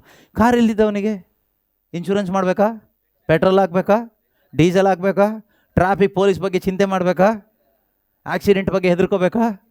ಏನಿಲ್ಲ, ಆರಾಮಾಗಿ ಮಲ್ಕೋಬೋದು, ಆರಾಮಾಗಿ ಹೇಳ್ಬೋದು. ಎಷ್ಟು ಒಳ್ಳೆ ಜೀವನ ದೇವರು ನಮಗೆ ಕೊಟ್ಟಿದೆ. ಆದರೆ ನಾವೇನು ಮಾಡ್ತೀವಿ? ನಾವು ದೇವರಲ್ಲಿ ವಿಶ್ವಾಸ ಇಲ್ಲದೆ, ದೇವರ ಜ್ಞಾನ ಇಲ್ಲದೆ ಜೀವನನ ಹಾಳು ಮಾಡ್ಕೊಂಡು ಕೂತ್ಕೊಂಡಿದ್ದೀವಿ. ಲಾಸ್ಟಿಗೆ ದೇವ್ರ ಮೇಲೆ ಹಾಕ್ತೀವಿ, ದೇವರೆಲ್ಲ ಹಾಳು ಮಾಡಿಬಿಟ್ರು ಅಂತ. ದೇವ್ರು ಯಾರನ್ನೂ ಹಾಳು ಮಾಡಿಲ್ಲ, ನಾವೇ ದೇವರ ಅರಿವಿಲ್ಲದೆ ಅಜ್ಞಾನದಲ್ಲಿ ಬದುಕಿ ಜೀವನನ ಹಾಳು ಮಾಡ್ಕೊಂಡಿದ್ದೀವಿ. ದೇವರ ಅರಿವಿಲ್ಲ. ದೇವರು ಒಳ್ಳೆ ಜೀವನ ಕೊಟ್ಟಿದ್ದಾರೆ. ನಾವು ನೆಮ್ಮದಿಯಾಗಿ ಬದುಕಲಿಕ್ಕೆ ಬೇಕಾಗಿರೋ ಎಲ್ಲವನ್ನು ದೇವರು ನಮಗೆ ಕೊಟ್ಟಿದ್ದಾರೆ. ದೇವರು ಕೊಟ್ಟಿದ್ದು ಬಿಟ್ಟು ಎಕ್ಸ್ಟ್ರಾ ತಗೊಳ್ಳಿಕ್ಕೆ ಹೋಗ್ತೀವಲ್ವಾ, ಆವಾಗಲೇ ನೆಮ್ಮದಿ ಹಾಳಾಗೋದು. ಇಸ್ರಾಯೇಲ್ ಜನರ ಥರ ದೇವರು ಇಸ್ರಾಯೇಲ್ ಜನರಿಗೆ ಮನ್ನಾ ಕೊಟ್ರ, ನೀರು ಕೊಟ್ರ, ಬಂಡೆಯಿಂದ ಆರಾಮಾಗಿ ಬದುಕ್ಬೋದಾಗಿತ್ತಾ? ಈ ಎಕ್ಸ್ಟ್ರಾ ತಿನ್ಲಿಕ್ಕೆ ಹೋದರು. ನಾಯಿ ಬುದ್ಧಿಯಲ್ಲಿ ಹೋದ್ರೆ ಬಿಡಲ್ಲ ಅಂತಾರಲ್ಲ ಹಾಗೆ. ನಮಗೆ ಚಾಕಗಳು, ನಮಗೆ ಮಾಂಸ ಬೇಕು. ಪಕ್ಕದ ಮನೆಯವರೆಲ್ಲ ಮಾಂಸ ಮೀನು ಎಲ್ಲ ಚೆನ್ನಾಗಿ ತಿಂದು ಆರಾಮಾಗಿದ್ದಾರೆ. ನಾವು ಮಾತ್ರ ಇದರೆಲ್ಲ ಇದ್ರೆ ಆಗುತ್ತಾ? ನಮ್ಮ ಹತ್ರ ಗುಡಿಸಲು ಮನೇಲಿ ಇದ್ರೆ ಆಗುತ್ತಾ? ಪಕ್ಕದ ಮನೆಯವರೆಲ್ಲ 3 ಫ್ಲೋರ್ ಕಟ್ಟಿರುವಾಗ ನಾವು 1 ಫ್ಲೋರ್ ಆದ್ರೆ ಎತ್ತಿಲ್ಲ ಅಂದರೆ ಏನು ಮರ್ಯಾದೆ ಇರುತ್ತೆ? ಎತ್ತಲಿಕ್ಕೆ ಹೋದೆ, ಹೆಂಡ್ತಿ ಓಡೋದ್ಲು. ಏನು ಮಾಡೋಕ್ಕಾಗತ್ತೆ ಈಗ? ಕೆಲವರು ಹೇಳ್ತಾರೆ ಗೃಹ ಪ್ರವೇಶದ ದಿವಸನೇ ಹೆಂಡ್ತಿ ಹೋಗ್ಬಿಟ್ಲು. ಯಾಕೆ ಬೇಕಾಗಿತ್ತಿದ್ದು ನಿನಗೆ? ಅಧಿಕ ಪ್ರಸಂಗ, ಪಕ್ಕದ ಮನೆ ಒಂಥರ ಆಗಕ್ಕೆ ಹೋಗಿದ್ದು. ಇರೋದ್ರಲ್ಲಿ ತೃಪ್ತಿಯಿಂದ ಇರಬೇಕಾಗಿತ್ತು ತಾನೆ. ಯಾಕೆ ಈ ಇಸ್ರಾಯೇಲ್ ಜನರ ಥರ ಆಗೋಕೆ ಹೋದೆ? ದೇವ್ರು ನಿನಗೆ ಟೈಮಿಗೆ ಕರೆಕ್ಟಾಗಿ ಮನ್ನಾ ಕೊಟ್ರ? ನೀನು ಅದಕ್ಕೇನು ಹಲ್ಲೆಲ್ಲೂಯೇ ಹೇಳ್ತಾ ಇದೆಯಾ ಡೈಲಿ ಎದ್ದು? ಇಲ್ಲ. ಬೀಳ್ತಾ ಇತ್ತಾ? ಆರಿಸ್ಕೊಂಡು ತಿಂತಾ ಇದೆಯಾ? ಹಾಂ. ಬಾವಿ ತೆಗೆದು ನೀರು ಬರ್ತಾ ಇತ್ತಾ? ಬಂಡೆಯಿಂದ ನೀರು ಬರ್ತಾ ಇತ್ತಾ? ಕುಡಿತಾ ಇದ್ದೆ, ಆರಾಮಾಗಿ ಹೋಗ್ತಾ ಇದ್ದೆ. ಪಕ್ಕದ ಊರವರೆಲ್ಲ ಮಾಂಸ ತಿಂತಾ ಇದ್ದಾರೆ, ನಮಗೆ ಮಾಂಸ ಇಲ್ಲ. ಈಜಿಪ್ಟಲ್ಲಿ ಇದ್ದಾಗ ನಮಗೆ ಮಾಂಸ ಕೊಡ್ತಾ ಇದ್ದ ಫರೋ ರಾಜ, ನಮಗೆ ಮಾಂಸ ಕೊಟ್ಟಿಲ್ಲ ಅಂತ ಬಿಲ್ಡಪ್ ಕೊಟ್ಟೆ. ದೇವರು ಹೇಳಿದ್ರು, ನಿನಗೆ ಮಾಂಸ ತಿಂದರೆ ಜಾಸ್ತಿ ಆಯಸ್ಸಿರಲ್ಲ, ಅದಕ್ಕೆ ನಿನಗೆ ಒಳ್ಳೆ ನೀರು ಮನ್ನಾ ಕೊಟ್ಟೆ, ವಾಗ್ದಾನ ಭೂಮಿಗೆ ಸೇರಿಸೋಣ ಅಂತ. ಈಗ ನಿನ್ನ ದುರಹಂಕಾರಕ್ಕೆ ಮಾಂಸ ಬೇಕಾ? ತಗೋ ತಿನ್ನು ಅಂತ ಕೊಟ್ಟರು. ಶುರುವಾಯಿತು ಕಾಯಿಲೆ. ಆಸ್ಪತ್ರೆ ಇಲ್ಲ ಆವಾಗ. ಏನು ಮಾಡೋದು? ಹೆಣಗಳಾಗಿ ಬಿದ್ದರು ಅನೇಕರು ಮರುಭೂಮಿಯಲ್ಲಿ. ಲಾಸ್ಟಿಗೆ ದೇವರು ಬೀಳಿಸಿದ್ರು ಅಂತ ಹೇಳೋಕ್ಕಾಗತ್ತಾ? ನಮ್ಮ ಕಥೆನೂ ಹಾಗೇನೆ. ಆರಾಮಾಗಿ ಬದುಕಲಿಕ್ಕೆ, ನೆಮ್ಮದಿಯಾಗಿ ಬದುಕಲಿಕ್ಕೆ, ಸಮಾಧಾನವಾಗಿ ಬದುಕಲಿಕ್ಕೆ ಏನು ಬೇಕೋ ದೇವ್ರು ಕೊಟ್ಟಿದ್ದಾರೆ. ಅದನ್ನು ಮಾತ್ರ ಉಪಯೋಗಿಸ್ಕೊಂಡು ಸ್ತೋತ್ರ ಹೇಳಿ ಬದುಕಬೇಕಷ್ಟೇ. ಈಗ ಎಕ್ಸ್ಟ್ರಾಕ್ಕೆ ಹೋದ್ರೆ ಏನಾಗುತ್ತೆ? ಒದ್ದಾಟ ಆಗುತ್ತೆ. ಓದಿ ನೋಡೋಣ. ಏನು ಓದಕ್ಕೆ ಹೇಳೋದೆ ನೆನಪಿಲ್ಲ ನನಗೆ. ಯೋಬ ಹೇಳ್ತಾನಲ್ವಾ, 125 ವಾಕ್ಯ 1, 25ನೇ ವಾಕ್ಯ, 21, ಸಾರಿ. ಓಕೆ. ಬರಿಗೈಯಲ್ಲಿ ಬಂದೆ. ಟೈಮ್ ತುಂಬ ಆಯಿತು, ನಿಲ್ಲಿಸ್ತೀನಿ ನಾನೀಗ. ಓಕೆ. ಬರಿಗೈಯಲ್ಲಿ ಬಂದೆ ನಾನು ತಾಯ ಗರ್ಭದಿಂದ. ನಿಮ್ಮ ಕೈಯಲ್ಲಿ ವಾಚ್ ಇಲ್ಲಲ್ಲ, ಅದಕ್ಕೆ ವಾಚ್ ನೋಡ್ತಾ ಇಲ್ಲ ನೀವು. ಅದೇ ಚರ್ಚ್ ಒಳಗಡೆ ಕುತ್ಕೊಂಡವ್ರಾಗಿದ್ದರೆ ದೊಡ್ಡ ದೊಡ್ಡ ಕಾಸ್ಟ್ಲಿ ವಾಚ್ ಎಲ್ಲ ಕಟ್ಕೊಂಡಿರ್ತಾರೆ. ಬಿಲ್ಡಪ್ ಕೊಡ್ಲಿಕ್ಕೋಸ್ಕರ 3 ಸರಿ ಹಿಂಗೆ ನೋಡ್ತಾರೆ. ಅವಾಗ ನಾವು ನಿಲ್ಲಿಸ್ಬೇಕಾಗ್ತಿತ್ತು. ಟೈಮ್ ನೋಡ್ತಾ ಇರ್ತಾರೆ, 3 ಗಡಿಯಾರ ಇಟ್ಟಿರ್ತಾರೆ ಅಲ್ಲಿ. ಇದು ಮಿಸ್ ಆದರೆ ಅದು ಮಿಸ್ ಆದರೆ ಇದು, ನೋಡಿ ನಿಲ್ಲಿಸ್ಬಿಡಪ್ಪ ಅಂತ. ಕೆಲವರು ಬಂದಿಂಗೆ ನಿಂತ್ಕೊಬಿಡ್ತಾರೆ. ಒಂದು 20 ಅಂತ ಟೈಮ್ ಕೊಟ್ಟರು, 1:18ಕ್ಕೆ ಬಂದು ನಿಂತ್ಕೊಬಿಡ್ತಾರೆ. ನಾವು ನಿಲ್ಲಿಸ್ಬೇಕಾವಾಗ ಏನು ಮಾಡೋದು? ಸಿನಿಮಾ ಕತೆ ಆದರೆ ಹೋಗ್ಲಿ ಚೆನ್ನಾಗಿದೆ ಅಂತ ಹೇಳ್ತಾಯಿದ್ರು. ವಾಕ್ಯ ಅಲ್ವಾ, ಆವಾಗ ಅಡ್ಡ ಬಂದು ನಿಂತ್ಕೊಬಿಡ್ತಾರೆ. ನಿಮ್ಮ ಹತ್ರ ವಾಚು ಇಲ್ಲ, ಗೋಡೆನೂ ಇಲ್ಲ, ಏನೂ ಇಲ್ಲ. ಅದಕ್ಕೆ ಏನಾಗ್ತಾಯಿದೆ? ಆರಾಮಾಗಿ ಹೋಗ್ತಾ ಇದೆ. ಭಾಗ್ಯವಂತರು ಅಲ್ವೋ? ಹೌದು. ನೀವು ಭಾಗ್ಯವಂತರು, ಅವ್ರು ನಿರ್ಭಾಗ್ಯ. ಈ ಗೋಡೆ ವಾಚು ಎಲ್ಲ ಹಾಕ್ಕೊಂಡು ವಾಕ್ಯಕ್ಕೆ ಅದೊಂದು ತೊಂದರೆ ಅಲ್ವಾ?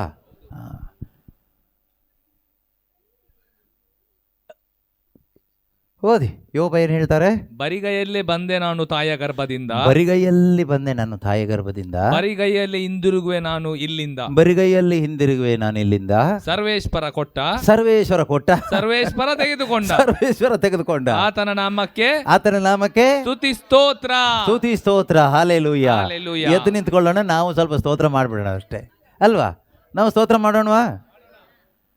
ನಮಗೆ ಇವತ್ತು ಏನಿದೆಯೋ ಅದು ಯಾರು ಕೊಟ್ಟಿದ್ದು? ದೇವರು ಕೊಟ್ಟಿದ್ದು ಅಲ್ವಾ? ಹೋದರೆ ಯಾರು ತಗೊಳ್ತಾರೆ? ದೇವರು ತಗೊಳ್ತಾರೆ ಅಲ್ವಾ? ನಾವೇನು ಮಾಡ್ಬೋದು ಈಗ? ಸ್ತೋತ್ರ. ದೇವರು ಕೊಟ್ಟರು, ದೇವರು ತಗೊಂಡ್ರು. ದೇವರ ನಾಮಕ್ಕೆ ಸ್ತೋತ್ರ. ನಮಗೇನೆಲ್ಲ ಇದೆಯೋ ದೇವರು ಕೊಟ್ಟಿದ್ದು ಅನ್ನೋ ಒಂದು ನಂಬಿಕೆ ಇದ್ಬಿಟ್ರೆ ಅದು ವಾಪಸ್ ದೇವರೇ ತಗೊಂಡ್ರು ಕೂಡ ನಾವು ದೇವರಿಗೆ ಸ್ತೋತ್ರ ಮಾಡಲಿಕ್ಕಾಗತ್ತೆ.